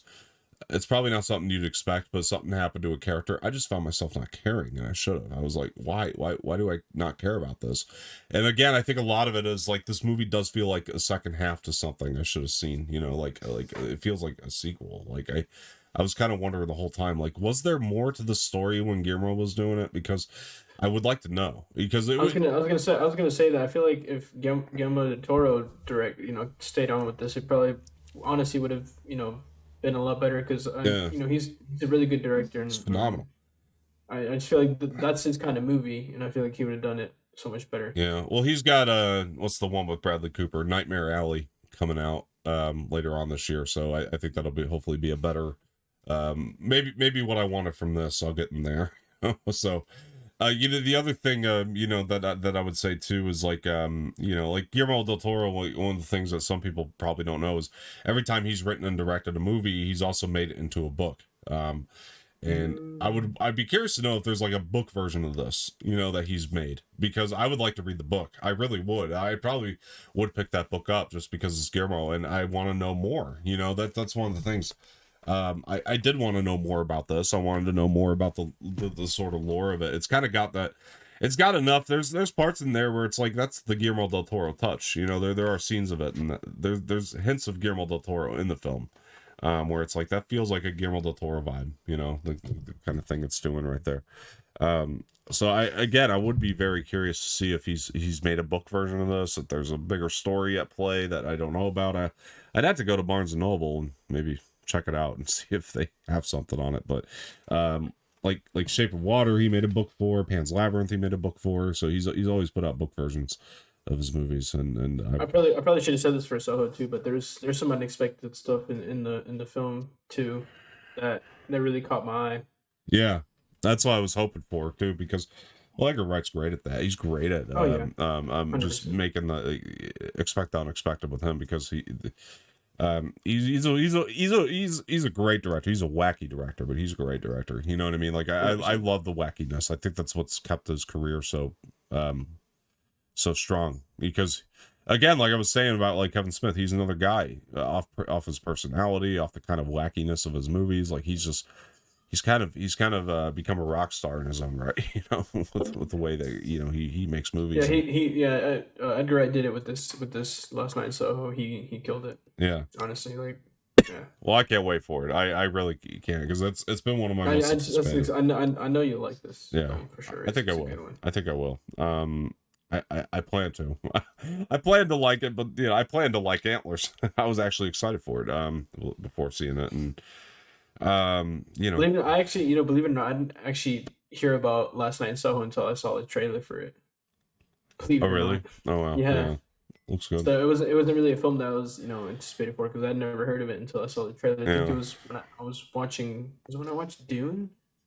I can't remember what film it was that I was watching where, you know, that trailer popped up. I was like, oh, this is interesting. Yeah, I think the story came out a long time ago, like maybe 2 years ago. I'd read that he was going to try his hand at like a dark horror film, you know, finally, like, and like he hasn't really done that. He's done like horror comedy with like Shaun of the Dead, but he hasn't really done like dark horror before. And so like I was this one doesn't have like horror the way you think. Like not like it's not jump scare horror. No, I didn't think it would be. More like psychological. Right, horror. That's what I wanted. Like The Shining. Like the trailers remind me of The Shining a lot, which is like, you know, to me one of the top 5 greatest movies ever made. But you know, I think that's kind of what this reminded me of. Like I could see the inspiration he got from The Shining, and that's kind of what I was hoping to get. Like nothing obviously on the level of The Shining. I don't think that's a really tall order to ask for something as good as The Shining. Oh yeah, no, but it's definitely like similar, and definitely one that you will enjoy for sure. Yeah. But you know, the other thing I was gonna say about my screening last night, I actually got some fun stories from that. First of all, the rep was really nice that I had. She was walking around talking to everybody, and you know, getting to know them and stuff, so that was cool. She was really nice lady. I heard her talking to a bunch of people. She didn't come up to me, but she was talking to like everybody, you know, like in the theater, like a ton of people. She was trying to go around and talk to them, which was really nice and awesome. So that was cool. The other thing, this guy walks in, and I don't know if he was a member of the press or if he won the tickets on the radio or what, but he walks in, and he turns around. It was like I was sweating in that theater. It was hot in there. So in this guy's defense, but guy, and that was the other cool thing about this screening. This one had a different vibe than a lot of them I go to, because sometimes you get the screenings where it's like everybody just seems very, you know, kind of hoity-toity. You know, they don't want anything to do with anybody. This one was one of the ones where like everybody was pretty much social with everybody, and like it just felt like a big group thing. You know, like everybody was just talking to everybody. It just felt like a group thing, and it was fun. And so you know, before it kind of felt like a big party, you know, in a way. Even though I think like a lot of people walked out of that party very disappointed. But you know, this guy comes in, and he turns around at like everybody. He's kind of toward the front-ish, I guess, but he turns around to everybody. He's like, "Is it me, or is it hot in here?" And this lady, I think she was a member of the press, because I think I saw her notepad out, but she's like, "No, you're hot," and everybody laughed the second she said that. It was funny or no. And then so the guy, he starts to take off his sweater, and she goes, "Keep going." It just like it made everybody laugh. Like everybody was just like dying. It was great. Yeah, so shout out to that lady, because that was funny. Yeah, that was one of the highlights. That was me, I guess, in Halloween Kills, and even in this pre-screening, where the whole like everyone in the pre-screening, mingled with everyone. Yeah. It was very nice. My previous ones, no one really wanted anything to do with anyone else. They were just there to like sit down, watch the movie, and get out. Yeah. But Halloween Kills in this one, it was definitely more. I got to talk to a lot of people in Halloween Kills and in this one. Yeah. I think I said in Halloween Kills, I got to talk. I got to talk to some of the like the people with the notepads. I got to talk to a couple of them, so that was pretty cool. Yeah. No, that's always nice. Yeah, I like yeah, I don't know, like there's parts of the community of critics and stuff that like they're really welcoming, and they're really nice and stuff. I've had good experiences so far with these things. I haven't met anybody shitty, I guess I should say. Yeah, same with the press screenings. It's very rare you see anybody shitty. I think what I like so much about the press screenings is like everybody's kind of there mostly with the same goal in mind, like because I think everybody wants to watch the movie to actually like study it, or be it, even if not, like they're typically a part of a test audience, you know what I mean, and like so like they know that their goal watching this movie is to get a consensus. They're not there to fuck around. They're not there to be dumb teenagers who are going to text and, yell out in the movie and stuff like that. The people at the pre-screening all have one goal in mind, and I think that they all treat each other with respect, so, for that reason. Which quite funny, I think it was the Dear Evan Hansen pre-screening I went to. There were a couple kids who looked like they were in high school. Really? How they got the pre-screening, who knows, a friend could have given it to them, or, who knows. But you never know sometimes. They were probably the ones that were my least favorite group in that pre-screening, because they were kind of all just like talking just within the group, and kind of yeah. They actually did go on their phone a couple times during the pre-screening, which I did not like and found very annoying. Yeah. Yeah. But yeah, I don't mind if which you're actually not supposed to have the phone out in these things. Which I was gonna say, a guy actually after the editor, a guy walked in. He's like, one more thing before we start the movie. He's like, please guys, don't have your phones out, because you can't have you guys filming the thing and stuff. So I'm the guy that's here to like stop you guys. So. Yeah, they said that Antlers too. And that was the first time anyone's well, I think they might have said it at Kills, but it was the first time that like this random guy. Because the times that they've said it before, it was like when I did it. I think it was for Halloween Kills, and I did it at the Regal Cinemas. It was the guy who's like also hosting doing the questions for the giveaways of the teachers and stuff. But this time it was just some like random like old dude. So. I remember in my Shang-Chi screening, immediately when the movie was over, I pulled my phone out to text Sammy and tell her how I liked it, and the little lady was like, no, you gotta put that away. I was like, oh shit. She's like, even though the credits were rolling, I was like, shit. Well, I guess the post credits and stuff, they can't burst that the post credit scenes. Yeah But I mean, still, it was like, oh shit, that they mean business, man, at these things when with the phones and stuff. So it's definitely something you gotta. Actually, what? That's a funny moment that I had in this pre-screening is when the old dude said, please put your phones away because we can't have you guys filming. There's this guy next to me who was like, who's got the phone battery for to be able to film this whole thing? I was like, and then I made the joke of like, well, I mean, I guess if you have a portable charger, you could. Yeah, you could. Yeah. No, for sure.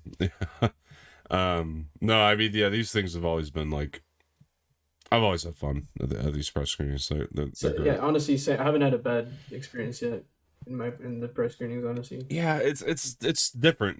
That's the thing. I think like people who don't go to these like probably don't understand is like it's a different vibe. Altogether, like, because it's everybody seems like they're there for the same reason when you go. I was gonna say like, because like when I, even though I did enjoy Dune and No Time to Die. Oh sure, yeah. It's just even when I walked into those movies, it was a completely different vibe to when I go to the pre-screenings. Yeah. Honestly. Because I feel like in those kind of movies, there's still those people that like, if they don't enjoy the film, they'll try and like fuck around and do whatever it is that they want to do. Yeah. And that's just disturbing for everyone else. But in pre-screenings, everyone's there for a reason, and everyone's got the same mindset as everyone else. Yeah, well, you think about it too. I mean, like, whether they got these from a friend, whether they want them on the radio, whether they're just members of the press, or whatever, they're there to review it. Everybody has gone out of their way to see this thing early, meaning everybody there is a massive film fan, which means that, you know, if they went out of their way to see it early for whatever the reason may be, they're all there to see the movie. They're not there to fuck around. You know, they're not there to, you know, not pay attention. They're there to watch the movie in peace. And yeah, I think that's part of why it works. You know, these press screenings, and you know, I do like, because I ever since, like, this is, you know, terrible to say, and I'm not gonna say it's completely impossible for it to happen anywhere, but, you know, like, one of the things I've constantly, you know, I've had to temper it, but, you know, I've constantly, ever since, like, these movie theater shootings happen, like the Dark Knight one, I've constantly had anxiety about that, you know. And press screenings are like the least nervous I've ever been about something like that happening, like an incident like that, you know. Because, again, like, it does feel like everybody's there to see the movie, you know. It doesn't feel like anybody's there to pull any crap, you know. So when I'm in the press screening, because a shooting actually happened at a movie theater in Columbus, Georgia, where I used to live. oh really? Yeah. I can't remember what movie it was for, but one of the movie theaters that I used to go to, a massive shooting happened in that one, and a bunch of people died in that showing. I saw that on the news the next day. I was like, oh my god, that's crazy. Yeah, see, that stinks. That stinks. Big time. Like, that sucks. I mean, like, that's not a fear we should have as movie fans walking in to, like, we shouldn't have to think about that. We shouldn't have to worry about that, or wonder if, you know, the guy is going to have a gun. That's why I like the back, honestly, because I do, at least, like, I could see what everybody's doing in front of me. You know, I don't have to worry about anybody sneaking up behind me. That's the reason why when I go to movies, it has to be in the back. I can't sit in the front. Yeah. Not only because, like, you know, not only because I have to watch the film. Like, it's a better view. It's a better view. Yeah. Yeah, it's a better view, and I feel safer as well. That's why when I went to go watch Dune and I was watching it in the back, I felt safe. I wasn't worried about anything else but just watching the movie. Yeah. It's scary fucking times we live in, man. It's scary times we live in.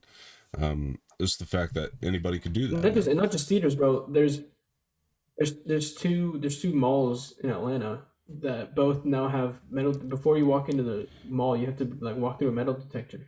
Yeah. To make sure you don't have a gun. Yeah. Yeah. And they used to not have those at those two malls, but now, because there's been so many shootings in those malls, that they have them. Yeah.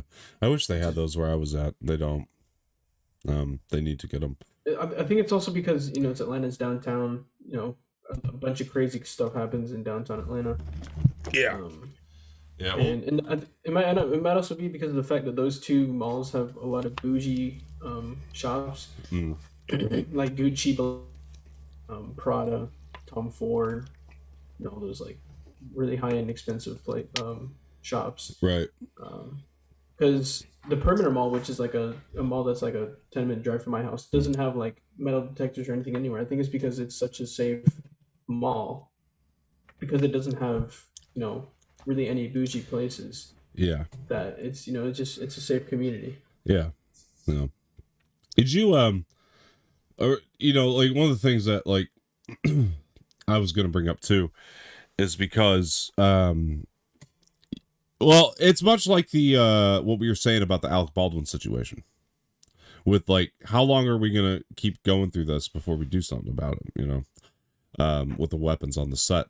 I feel the same way about, like, malls and theaters. Like, come on, why aren't we setting these protocols in place everywhere? You know, it's just as likely to happen anywhere, right? Like, it's like they should they should have metal detectors inside of theaters too. Yeah. Like, right before you walk in, like, have people walk into the metal detector, because it's as likely in a movie theater as it is in a mall for a shooting to happen. Yeah.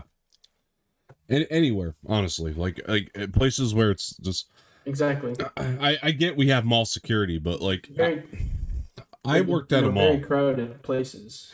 I worked at a mall, and, you know, I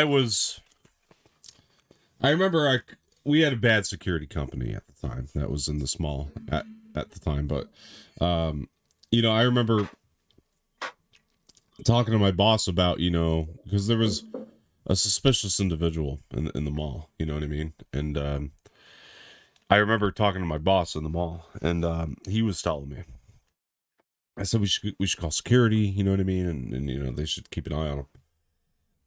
And he told me they won't do anything. And I said, what do you mean they won't do anything? He said, no, they won't do anything. And what was explained to me that day that I didn't understand, and I think this is very stupid, is the only reason we have security in malls is so the malls don't get sued. So they really don't give a shit, a lot of them, about what their security guards are doing. It's honestly the malls, a lot of malls hire security to avoid the lawsuit of not having security. It's not so much about your safety as an employee or whatever, you know. Now I worked at a different mall where the security was very good. So like I'm not saying that's everywhere. But I could attest to the fact that there are malls that do hire security that don't give a shit, and they're hired to So, avoid a lawsuit. so in other words, they could just be honestly anyone. Yeah, yeah, They could just be some random guy who they yeah. decide to give a gun and a baton to just for the sake of it. I guess it depends on where you go, but yeah, I mean, I was gonna say now in the two Atlanta malls that I'm talking about, they're like actual like cops that are like in those malls because like actual trained cops because of how many shootings have happened in these malls. yeah, yeah. And this is nothing against like, because I know Mark's been on the show multiple times. He's mall security, and that's what he does for a living, and he's great. He's great. He's great at what he does. That's so if he ever listens, that's nothing against him. He's great at what he does. I know that for a fact. Mark is a really good security guard. And there you got guys who care. You know what I mean? There are definitely guys that care, but you know there's the thought of that, regardless of your mall, the thought of that, the malls only enforce them so they don't get sued, is a very scary thought, because they technically don't have to do anything. You know, it feels that way anyway, you know, where they don't technically, you know, have to do anything about your situation, you know. Right. They might come down if you call them, but they're like, we don't got to do anything, you know, because we're not going to catch the guy. We're not going to, you know, mess with that kind of thing, you know, if they, you know, they might come down and you can address your concern, but at the end of the day, that's mall security's there so they don't get sued. And that's a scary thought. That's very scary because I love the mall. I like walking around the malls. Oh Personally. yeah, I'll just go to the mall and just like walk around just for the sake of it. Like, Yeah. Yeah. I was in a mall yesterday, you know, and a great time going there because it was a mall I don't go to a lot. I don't get to get out to a lot. And I mean, I went to a mall. I think it was the same day I went to Barnes and Noble. I went to the mall that's literally like right next door. I just went in just because it's been a while since I've been at that mall. I just kind of just wanted to walk around just to see what's up. yeah. Yeah. I It's went to fun. the GameStop just to check it out, check around there because I love shopping at GameStop because I not so much for video games anymore. I kind of lost interest in that kind of stuff, but just for like T-shirts and memorabilia and just to see when they're gonna get Pokemon cards again because I've not been able to get any Pokemon cards in Atlanta since that incident happened. Yeah. No.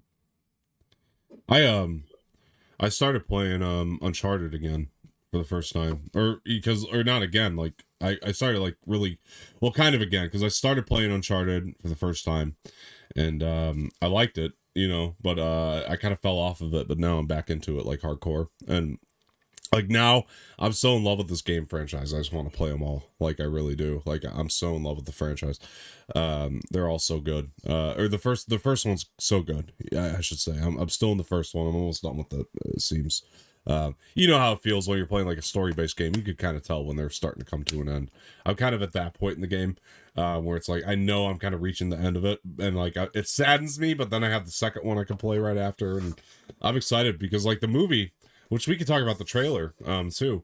Mm. The Yeah, movie looks really good. I think. I was just gonna say first before I think the last time I played video games was I haven't played actually since I bought this whole setup. Oh wow. Oh shit. Like I've just lost that much interest in games that just didn't really interest me that much anymore. Yeah. Yeah. But Um. but no, yeah. So this trailer, Oh yeah. No. uh, No. It looks good. Look, I know people are I complaining. will. Oh, I'll go also ahead. say this. One of the guys that I talked to a lot at this pre-screening. He gets his pre-screenings by the way because he's a member. He's on the member list of the Atlanta film industry. Oh, nice. Nice. So that's how he gets his pre-screenings. And we were talking about like different movies that are coming this year. One of them was Uncharted. Where's that next year? It's this year, I believe. Yeah. This year, yeah. I think it's Um, December when Spider-Man comes. Maybe it is next year. I don't know. But either way, it's coming around the corner, but folks. It's yeah, coming but around the he's corner. but he was like, oh yeah, the only person I don't like in that cast is Mark Wahlberg. Interesting. And it's not because he thinks he's a bad actor. He loves him as an actor. Is he just doesn't like him as a person Oh wow, interesting. because of I would think the it's opposite on that. it's because of apparently he told me that he did something as a kid and he hasn't like touched on it. He's just trying to get people to like forget about it Mm. completely instead of just coming out and saying, "Hey, look, I did this as I was a kid. It was a mistake or whatever." Like he He's been just hasn't open on come. that though.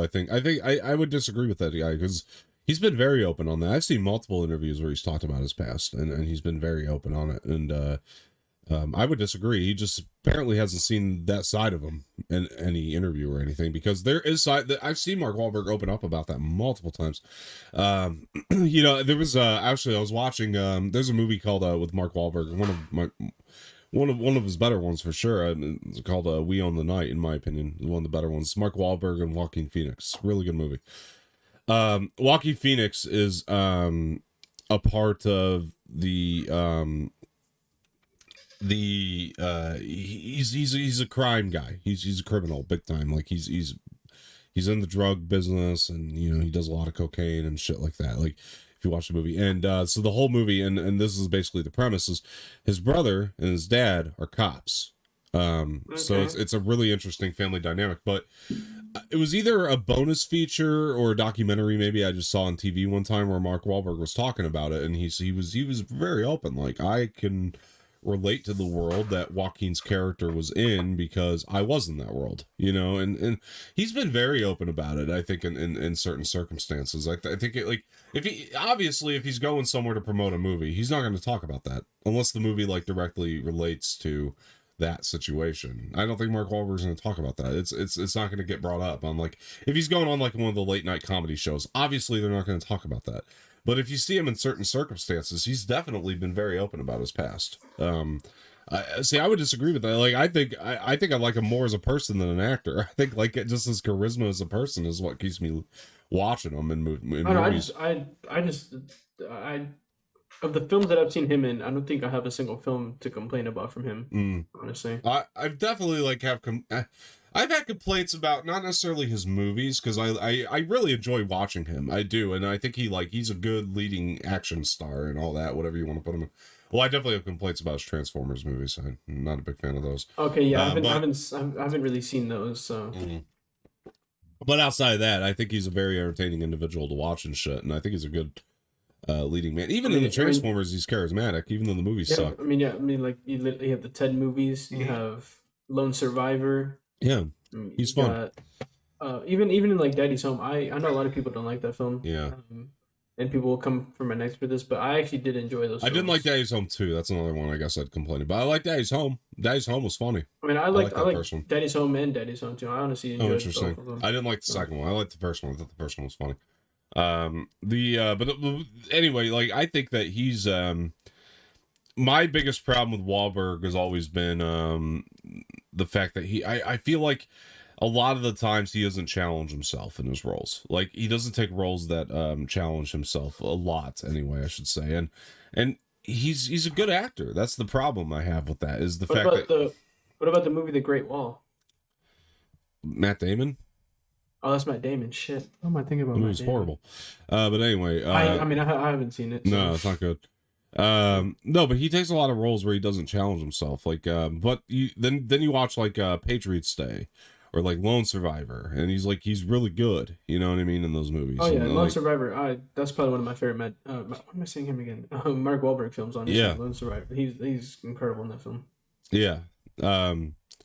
No, he's a very good, very talented guy. I just wish he did more where he challenged himself, I guess. It's been my biggest critique of his. The guy in my pre-screening said that you could have put literally anyone else as that role that Mark Wahlberg played. Probably because I understand that critique though, because the thing is the Sully if you watch the trailer, the Sully that he's playing, the character of Sully, who's like Tom Holland's mentor, and the version of Sully that he's playing is not the one from the game.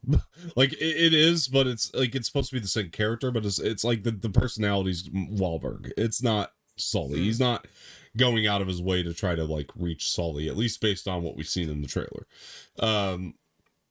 Sully's got a very specific personality. Wahlberg's not hitting that, but I'm not complaining about it because the vibe that they're going for here is not that. They're just going for really fun action film.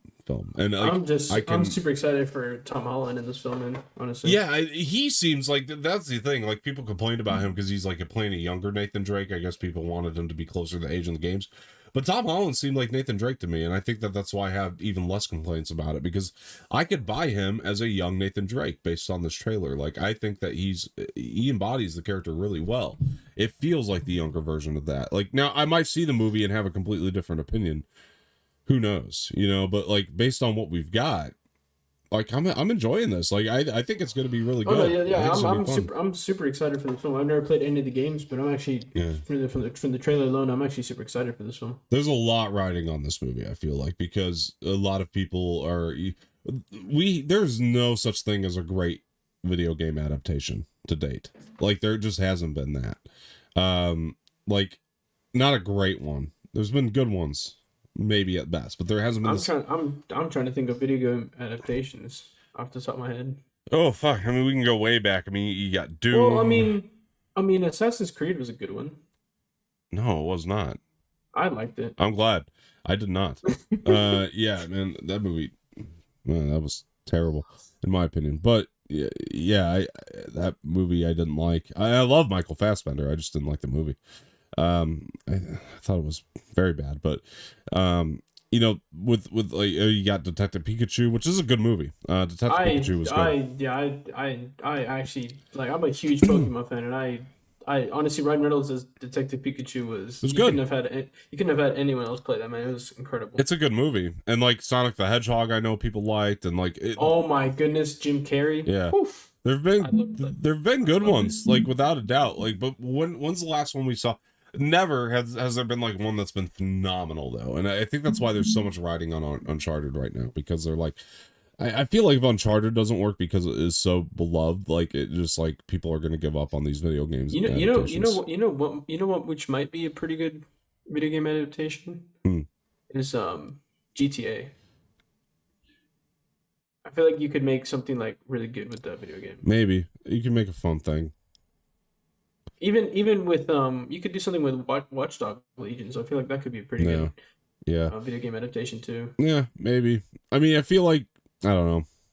I feel like with GTA, the problem is you're so vague with the story that there's. Well, no, I mean, what you could do is just don't do, because I know especially nowadays there's the no pixel where you can be a character. It's basically like real world, where you're playing a character, and there's still like CPUs, like the locals, but you can be like a character. So I feel like they could probably do something like that. Yeah. You know?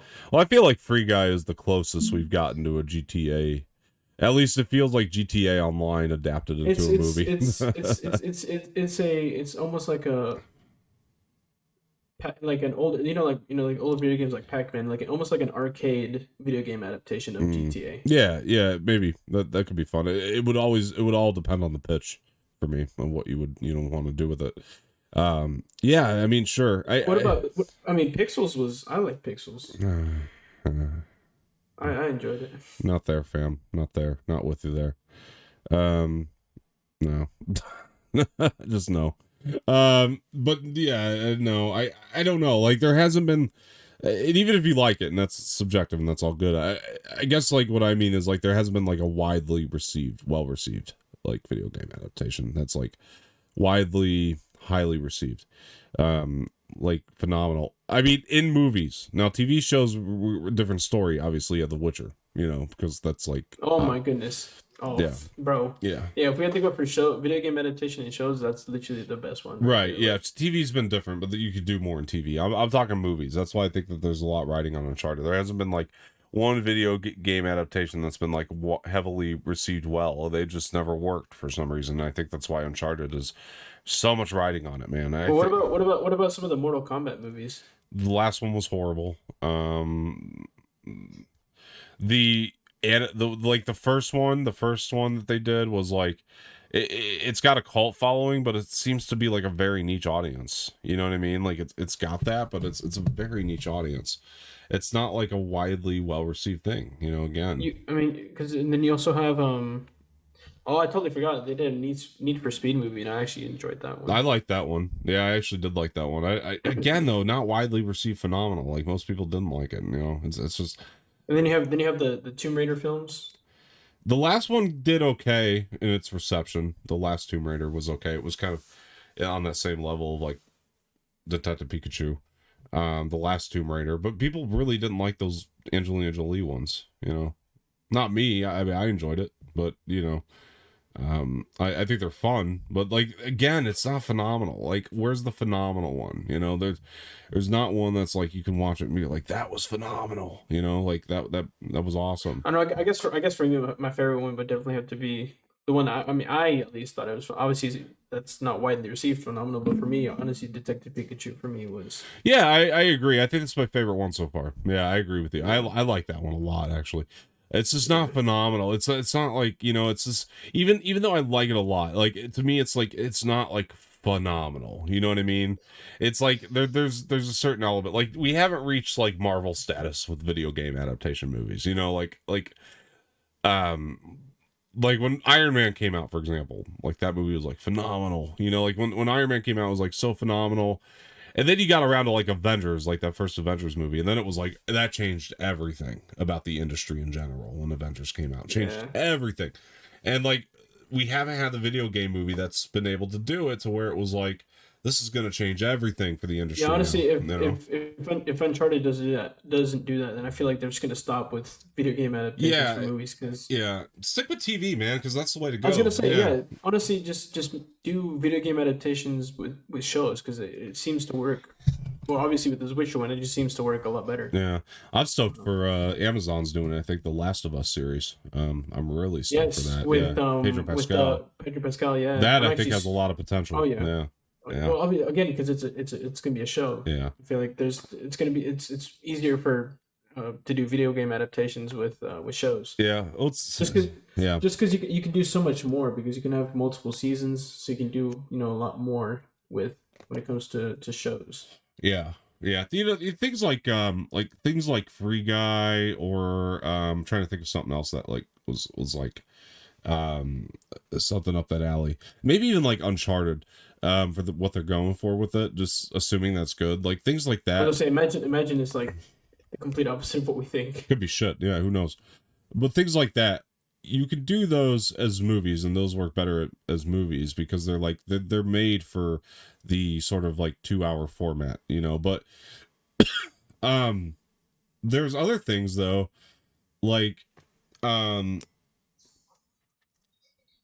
Witcher or like Star Wars or so like longer type game, like games that take you a little longer to play. Not even just games. I'm just saying like anything in general. I think just works better on TV because I feel like you know what could have been. I feel like Assassin's Creed would have been better as a show than a movie. Oh, definitely, absolutely.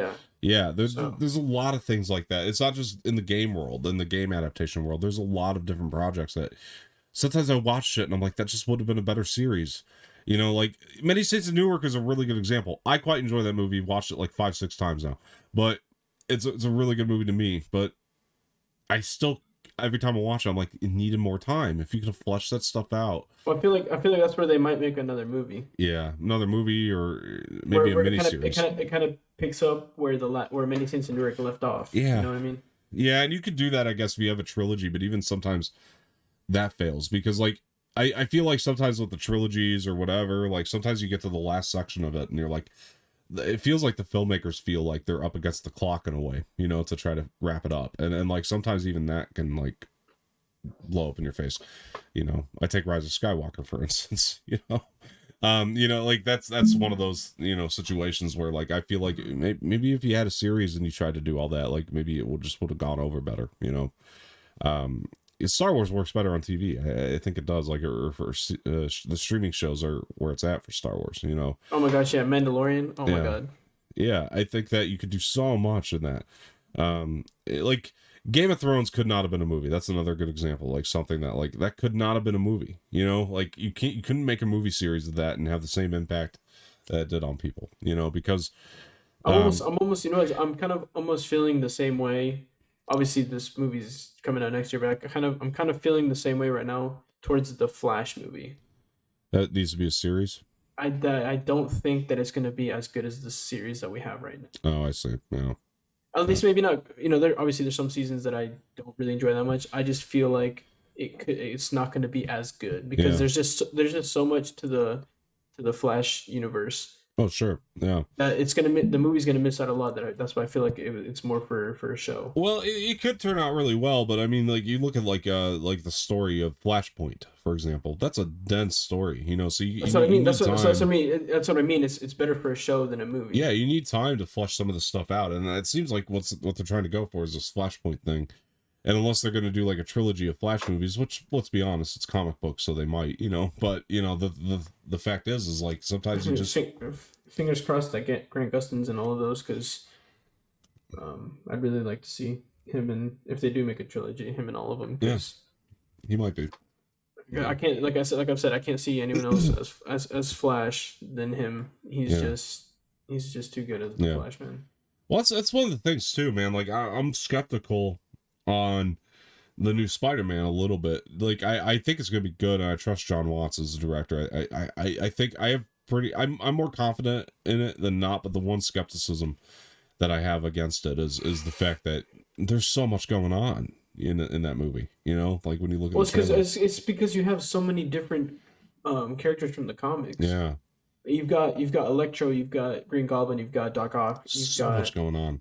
You've got the Lizard Dude, you've got Sandman, you've got possibly Venom now even too. You've got all the Spider-Man, you know, you've got all the Spider-Man, Tobey Maguire, Andrew Garfield, Tom Holland, Doctor Strange. Like you've just got so many different characters that because we're literally every single movie from now on is gonna involve the multiverse. Yeah. There's just so much that the movies might, you know, miss a bunch of stuff where, you know, where a series could work better. Right. Well, I mean, here's the thing. I mean, am I gonna trust John Watts that he has a plan for this and he's gonna do all of it? Yeah, absolutely. Because I think that the guy's extremely talented. I think he made 2 great Spider-Man films, and like I think he came into the Spider-Man trilogy with a plan. Like I really do. I feel like this is a part of the plan, especially if you watch the trailers or the trailer for the new one, because the new one starts out very much in just the world of the last 2 Spider-Man movies that we saw. Like it feels like a natural continuation. It starts there, yes. And I like that because it does feel like it was more planned out. But it's going to go into some complex stuff. But it goes into heavy shit, and like that's where that's the one skepticism I have. That's what I mean. Like it might have been in his plan for this trilogy that he will go into the multiverse. But it's just so complex that I just feel like he's gonna miss out some stuff. Right. It's like who knows? Like once he got there, did he feel like he was like pressed for time, or that, you know, it was way too much? You just don't know. You know, like once you start, you know, putting pen to pad, it's like, oh shit. You know what I mean? Like because like that's when sometimes you have the problem, and then like you could be up against the clock, and just who knows, man? Because. But I think it's going to be good. I think it's going to be good. I still think this is going to be a Sinister Six type film where you've got 6 bad guys fighting against possibly Doctor Strange. Who knows? But for sure you're going to have Tobey Maguire, Andrew Garfield, and Tom Holland, the 3 different Spider-Men, with possibly even Venom teaming up with them to fight against this, you know, Sinister Six, where I believe Rhino is going to be the 6th villain. Mm-hmm. Because he was teased at the end of Andrew Garfield's second Spider-Man film. So I feel like it's going to be those 6. And they're going to do like a Sinister Six type ending to the Spider-Man MCU. Yeah. Because he has called it, you know, Spider-Man No Way Home Endgame. Yeah. Like he said, this is the endgame of the Spider-Man trilogy for the MCU. So now I had heard rumblings though, and I take this for what it is, and I'm just not sure how true this is, but I had heard some rumblings recently, about the possibility, actually, that there's actually only 5 in this movie, not 6, and that the post credit is going to tee up for the 6th villain, and then we're going to get a Sinister Six standalone. That's what I'd heard. I just don't know how true it is. And that's gonna it's obviously gonna have to be a Sony Spider-Man movie because it's not gonna be a Marvel one. So no, that they're gonna take Spider-Man back to Sony in those. So that's gonna be the goal, and that's where I'm kind of excited because I want to see more of Spider-Man and Venom. Honestly, I want to see more of them teaming up against like bigger villains. Yeah. Well, what you're gonna have, I think, essentially is you're gonna open up the multiverse. There's gonna be all these different universes, and Spider-Man's not gonna end up in the Marvel Cinematic Universe by the end of it. He's gonna end up in the Sony one, right? That's what they're doing. It's like, to me, that's very clear. But I don't think Tom Holland's done though. I don't like. I think the people that think he's done. Look, his contract's ending after this one, but he's re-signing for sure. I think so. Yeah, I think he'll re-sign with Sony and do more. With the amount of money he's made, there's no way in hell that they're gonna let him go. Yeah.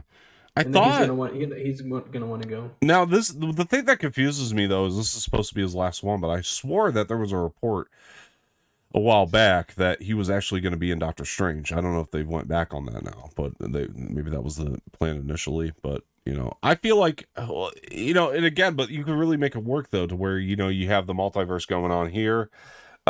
Spider-Man's taking care of the multiverse on the Sony side of things, and then Doctor Strange is taking care of the multiverse on the Marvel side of things. You know what I mean? They're trying to close it up simultaneously. I do feel like the big bad in Doctor Strange Multiverse of Madness is going to be Wanda herself. I think it's Wanda. Yeah, I think it's Wanda for sure.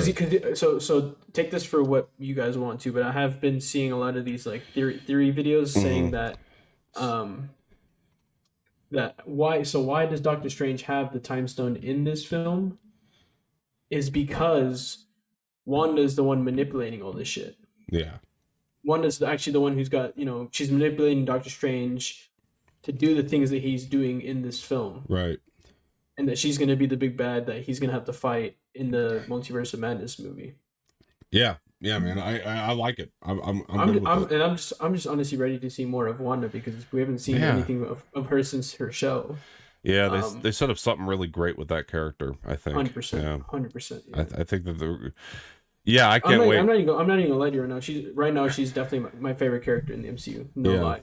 Honestly, she's really good. They've just set so much up with her that I just want to know more. I agree. She's the one character that I just want to know so much more about. Well, that's the brilliant marketing of the whole thing, is that when people 100%. See the trailers for Doctor Strange and that Wanda's predominant, and that they're going to be like, oh shit, I have to watch that. Because WandaVision made such a splash with people, I feel like on many different levels. And so like, I think that people are going to be like, well, shit, now I got to watch it. That's what Marvel does so well, that they're going to carry that storyline forward. Because there's people like the very casual audience that still think we're getting a WandaVision season 2 at some point. They're just waiting on that, and that's not happening, right? But you see her in the Doctor Strange, you're like, oh, I see. You got to watch it all. Because there were rumors going around saying that Benedict Cumberbatch was actually on the set of WandaVision. Because Doctor Strange Multiverse of Madness is going to pick up where the show left off. And he's going to be there. I see. Yeah, maybe. Those are some of the rumors that are going around right now. I'm curious. I'm definitely curious.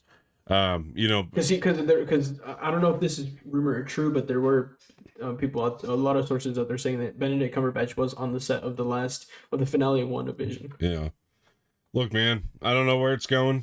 I'm stoked to see. I'm super excited to see where this phase keeps going, man. I'm stoked. It's the phase of the multiverse. That's basically what it shouldn't even be called Phase 4. It should be called Phase Multiverse. Right. Well, I can tell you this. I'm stoked just alone to see Eternals. I mean, I've been told by many people that. Oh, you're so lucky, man.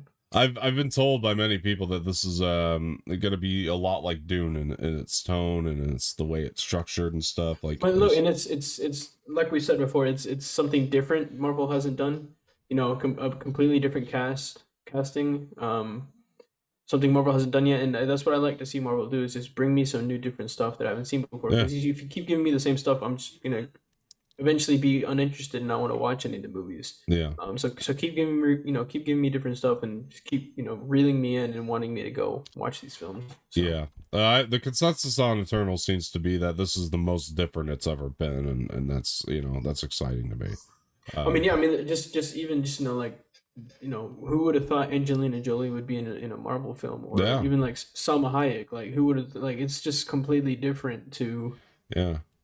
anything Marvel has ever done, which is why it's one of the most anticipated, if not probably the most anticipated Marvel film. Yeah. Which, I mean, another one too, which has nothing to do with Eternals, but like Christian Bale's going to be in Thor: Love and Thunder playing the villain. I never would have thought he would have copped in for that. Granted, he's done comic book shit before, but it's been like very high concept comic book shit. I'm pretty excited for that film too. Honestly, I'm ready Thor: to Love and see Thunder. Natalie Portman play a female Thor. It'd be pretty cool to see that. I'm curious. Have I told you my thing with Thor? Have I explained that to you before? Which one? Like my gripe with Thor. Have I explained that to you before? No. Okay. So like I like the first Thor movie a lot. Like I think it's really good. The Thor Dark World obviously not a fan. It's not very good. No. My Rag- least favorite, probably my least favorite of the Marvel movies. With Ragnarok, I'm a massive Taika Waititi fan. I mean, throw me any Taika Waititi film. I mean, I love Dude, I love Thor Ragnarok, man. I love Jojo Rabbit. I love Hunt for the Wilder People. I love What We Do in the Shadows. I think all those movies are great. Did he film Free Guy, or was he just in it? He's just in it. Okay. Sean Levy did Free Guy, but yeah, he's in it. But yeah, so like with Thor: not Love and Thunder. I'm sorry, Ragnarok. I see a lot of Taika's sensibilities, and it's very much a Taika Waititi movie, like without a doubt. Like, and I'm not gonna take that away from him. And it's a well-made movie in his own right. It's not for me. I don't like Taika's style mixed with the MCU. So for me, Thor: Love and Thunder is not something I've been looking forward to because of that. Because like I just don't like Taika in the MCU. Like I don't think he works for it. But that's I'm the opposite. I enjoyed that with Thor Ragnarok. And you have every right to be. It's a well-made flick. It's a super 100%. well-made flick, hands down. I'm not taking that away. It's a great movie that I just happen not to like. That's kind of where I'm at with it. Where I happen to like. Well, I wouldn't say completely dislike it. It's entertaining and shit, but it's like I have a lot of gripes with it. Like when I watch it, like not in terms of the filmmaking. As long as you don't dislike it as much as Thor: Dark World, then we're fine. Oh, of course not. I think it's better than that. It's an improvement amongst that by a mile. But it's to me, it's like I don't know, man. Taika's style in the Marvel Cinematic Universe bothers me. Like I don't know, it just doesn't work. Which is why I'm nervous about a Star Wars movie. But oh yeah, I'm so nervous for that. But I hope he does something cool with it. I'm ready for Guardians of the Galaxy Volume 3. That's what I'm ready for. Yeah, well, we have a Will Poulter too. This is some news that dropped as Adam Warlock he's gonna be Adam Warlock. Yeah. I think I did read you that. Yeah. And it'd be cool to see if Thor's in that one too. Because how Endgame ended. With him on board the ship with the Guardians of the Galaxy. So it'd be cool to see if it's gonna be bro Thor, if he's gonna transform back into his regular self. It'd be cool to see. For sure. I agree, man. I agree. Yeah, I love I like that dynamic they're setting up with the Guardians and Thor. Like that was one thing I liked from Endgame that like I thought was gonna be really cool to see moving forward. The next Black Panther too. That's gonna be a cool one. I hope so. Can't wait to see what they do with that. Honestly. Well, I trust Ryan. Like, who's gonna be the new? Who's gonna be the new Black Panther king? Like it'd be cool to see. So, yeah, it's gonna be interesting. I trust Ryan Coogler a lot with that. I think he'll do well. I think he's a really phenomenal. I mean, he's super delivered with the first one, so I expect nothing less for this one. All of his films have been top notch so far. Fruitvale Station, then Creed, and Black Panther have all been top notch. And oh my goodness, Creed! Oh man, yeah. Michael B. Jordan, he's just really talented. Destroyed, man. Great. Destroyed. I mean, he's great in that. Yeah, great. And he's been in all three Coogler films, I think. Yeah, Fruitvale he was in, and Creed, and what was? Yeah, they must be like best friends. They have to be at this point, yeah, because he's in all three. He's in all three. Creed, Black Panther, and that one. Yeah. He probably won't be in Black Panther 2, but we'll see. You know, who knows? Well, Who knows the movie? he's on the cast, For two? but he's on the cast, so who Maybe for knows? flashbacks. Yeah, Maybe for flashbacks. They'll and do. there was reports saying that he was actually, and this was a true source because Kevin Feige said it himself, Mm. that Michael B. Jordan was actually at the filming location for Black Panther 2. Oh, okay. All right. Yeah. Okay. Cool. So he's So, probably doing flashbacks at the very least, you know. So yeah. I don't know where they'll go with it, honestly. But 'Cause I feel like the person that's going to become the new like ruler of Wakanda is probably going to be T'Challa's sister. yeah, Because those are like yeah. the high rumors are going around that she's going to be the new, well, I guess now really technically queen of Wakanda, but Yeah. Here's something exciting.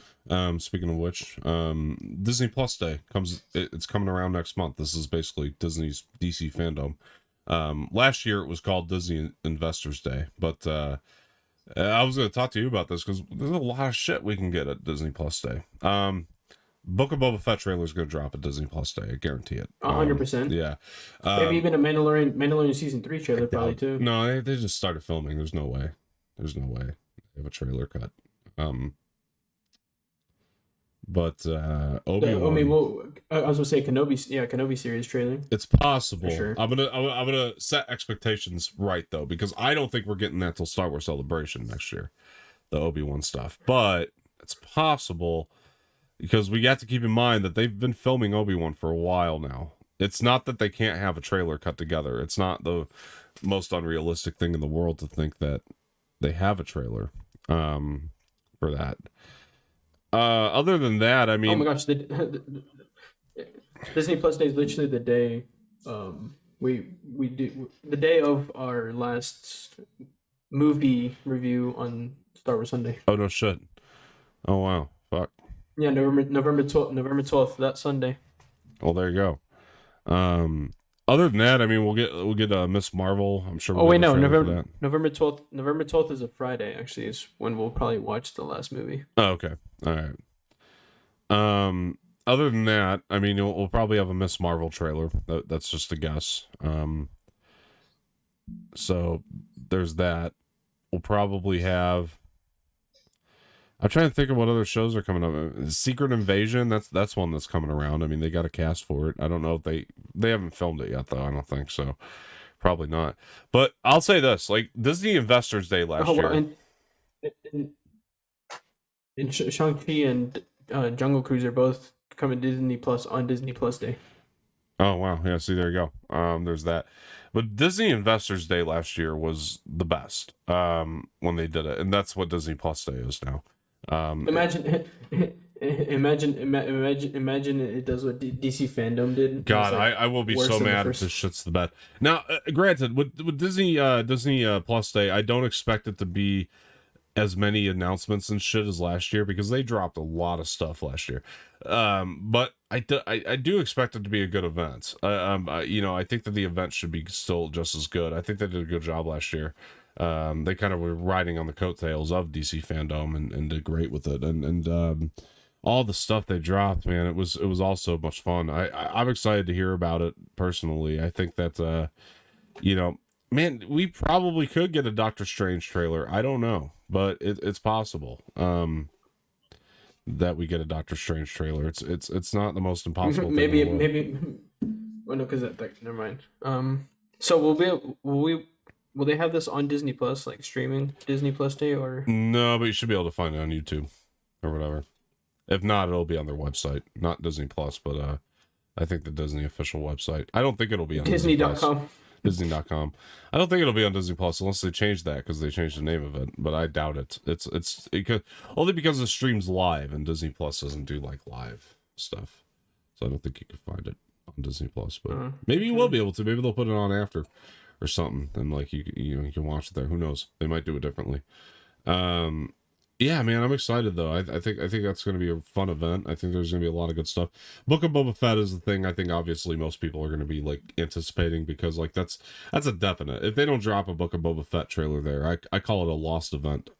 Because you have to at least drop that. Like, come on. I mean, you know they have a trailer ready, you know, so like if you don't drop it at Disney Plus Day, it's going to be very disappointing. Because that thing has been done for I was a gonna, I was, while. I was gonna say Hawkeye trailer, but we already have that. We have one, and the Hawkeye show will be airing at that point, I believe, or close to it. Um, I think it's November. Is it November maybe it's 16th? 22nd, so maybe it's after, but still. Yeah, but I think I'm expecting fun stuff out of it. You know, I think it'll be Yeah, November 24th is when okay. Hawkeye Yeah. show comes out. Well, okay, so we won't see a trailer probably because we're so close to release, but maybe they do show like an extended thing. Who knows? Either way, I'm Yeah, excited. since we already have a trailer, since we have a trailer already, maybe like some kind of like extended like sneak peek or something. Yeah, could be fun. Could be fun, man. I think it'll be a good event. I really do.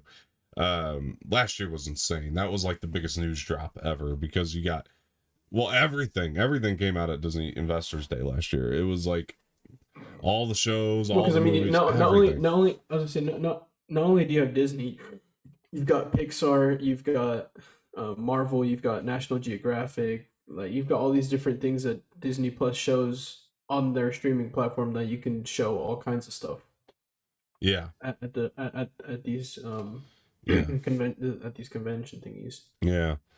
I had so much fun with the one last year. I just felt like every announcement was like it just felt exciting. Every You single said thing. the same thing about DC Fandom's first one. Yeah, but I actually liked Investors Day better last year because I thought Investors Day was like every announcement had me excited. With DC Fandom, I wasn't into the entire event. Obviously, there are things about DC I just don't give a shit about. With Disney, I really felt like I cared at least to some degree about just about everything that they were talking about. It was really insane. And there was a lot of stuff. I want to hear more about the one I'm looking forward to is Ridley Scott's Alien series that he's doing for FX. I want to hear more about that. I think they should definitely expand on that quite a bit. That's something I've been dying to hear about personally. That's going to be hopefully a great show because I mean essentially what happened was when Ridley Scott was doing his Alien prequels, both Prometheus and Alien Covenant, and then Disney bought Fox, he basically got fucked and wasn't able to finish the trilogy. So I feel like by them giving him a series is kind of their way of saying, here you go, do whatever story you were going to do. Complete the trilogy, but in a show form, which is actually an even better deal. You get more time, and if you need it, and that's what I like. But I'm hoping that's great. By the way, speaking of Disney and Star Wars, I just saw an article saying that UPS has redesigned their trucks to look like Star Wars vehicles. Oh, really? Yeah. That's nice. That's cool. Yeah. They've got like they're kind of like shaped like the vehicles, and they've got like they've wrapped them with like Star Wars stuff. Like I saw a couple that had like the Mandalorian. Oh wow. Is that all UPS trucks? No idea, because I haven't seen any here in Atlanta yet. I certainly haven't seen them, but that's cool if that's the case. I mean, that's really cool. As the holiday season approaches, you can expect to see your local UPS delivery driver more often than usual. Oh. Well, that's interesting. Oh, it's only in New York City. Oh, that sucks. That does suck. Yeah, I want to see that. Let's go to New York. Gosh darn it, man. Let's go to New York to look at UPS Honestly, trucks. yeah, let's just go to New York. Exactly. Let's go to New York just to see these right. Yeah. These UPS Star Wars things. Yeah. Well, look, man. It's been fun. We've been going for like 2 hours and 12 minutes here, so yeah, it's been a good one. But yeah, I think we're gonna wrap it right around here today. We don't have a whole lot to get into, but yeah, that's really all there is. So just want to thank everybody really quick for joining. It's been fun. Keep watching Movie Mornings with Jose and myself. It's been fun, and I plan to continue to have this fun. I love these conversations. I really do feel like they can go anywhere, you know what I mean? They really can, and that's what's so great about them is as you guys have been hearing, they can go anywhere. They really do. They can go anywhere. I love that about it, so it's been one of my favorite things that we've done for sure. So yeah, guys, so thank you so much for joining in again, and join next week. We'll shoot for the same time, same everything, like Wednesday at 10 a.m. I think sounds good. But Jose, before we go, where can people find you, sir? Thank you for joining.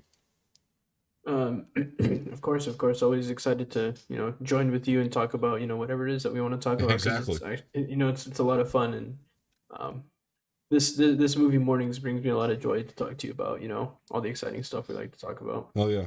Um, uh, yeah, y'all can find me on all my socials. Type one Latino, all lowercase, all underscore, and on stereo as well. Yeah. And for myself, you can find me on Twitter at Dom_Martino_ and on Instagram, Dom_Martino_official. Make sure you follow the Anorax pages at anoraksofficial across Twitter and Instagram. I'm on stereo as well at Dom Martino. Jose and I do a show there, Star Wars Sunday. You should go follow us so you can tune into that. We're doing Revenge of the Sith this week. We're going to do a rewatch recap. Oh, yeah. Or next Sunday, I'm sorry. So we're going to do a rewatch recap of that, and I'm excited to do so. Again, guys, thank you so much for joining. This has been... that one, no. What's that? No, that one is this Sunday. That's what I meant. The Revenge of the Sith. Yeah. Next one. Well, next week, technically, Sunday starts the new week, so that's where I was getting at.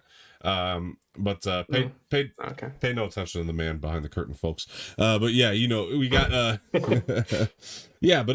we got Bro Down now. Our first episode has aired. It's Halloween Kills spoiler review with Josh Richards. I hope you guys tune into that and enjoy it, and let us know what you guys think of all that in the comments. And for this video, like it, subscribe, share, leave feedback in the comment section, all that. If you're on the YouTube channel, go to the podcast feed on Spotify, go follow us over there, or Amazon Music. You can find us there too. You can follow us on either. Comment, rate, review, do all that. And thanks so much for all of your support and continued support.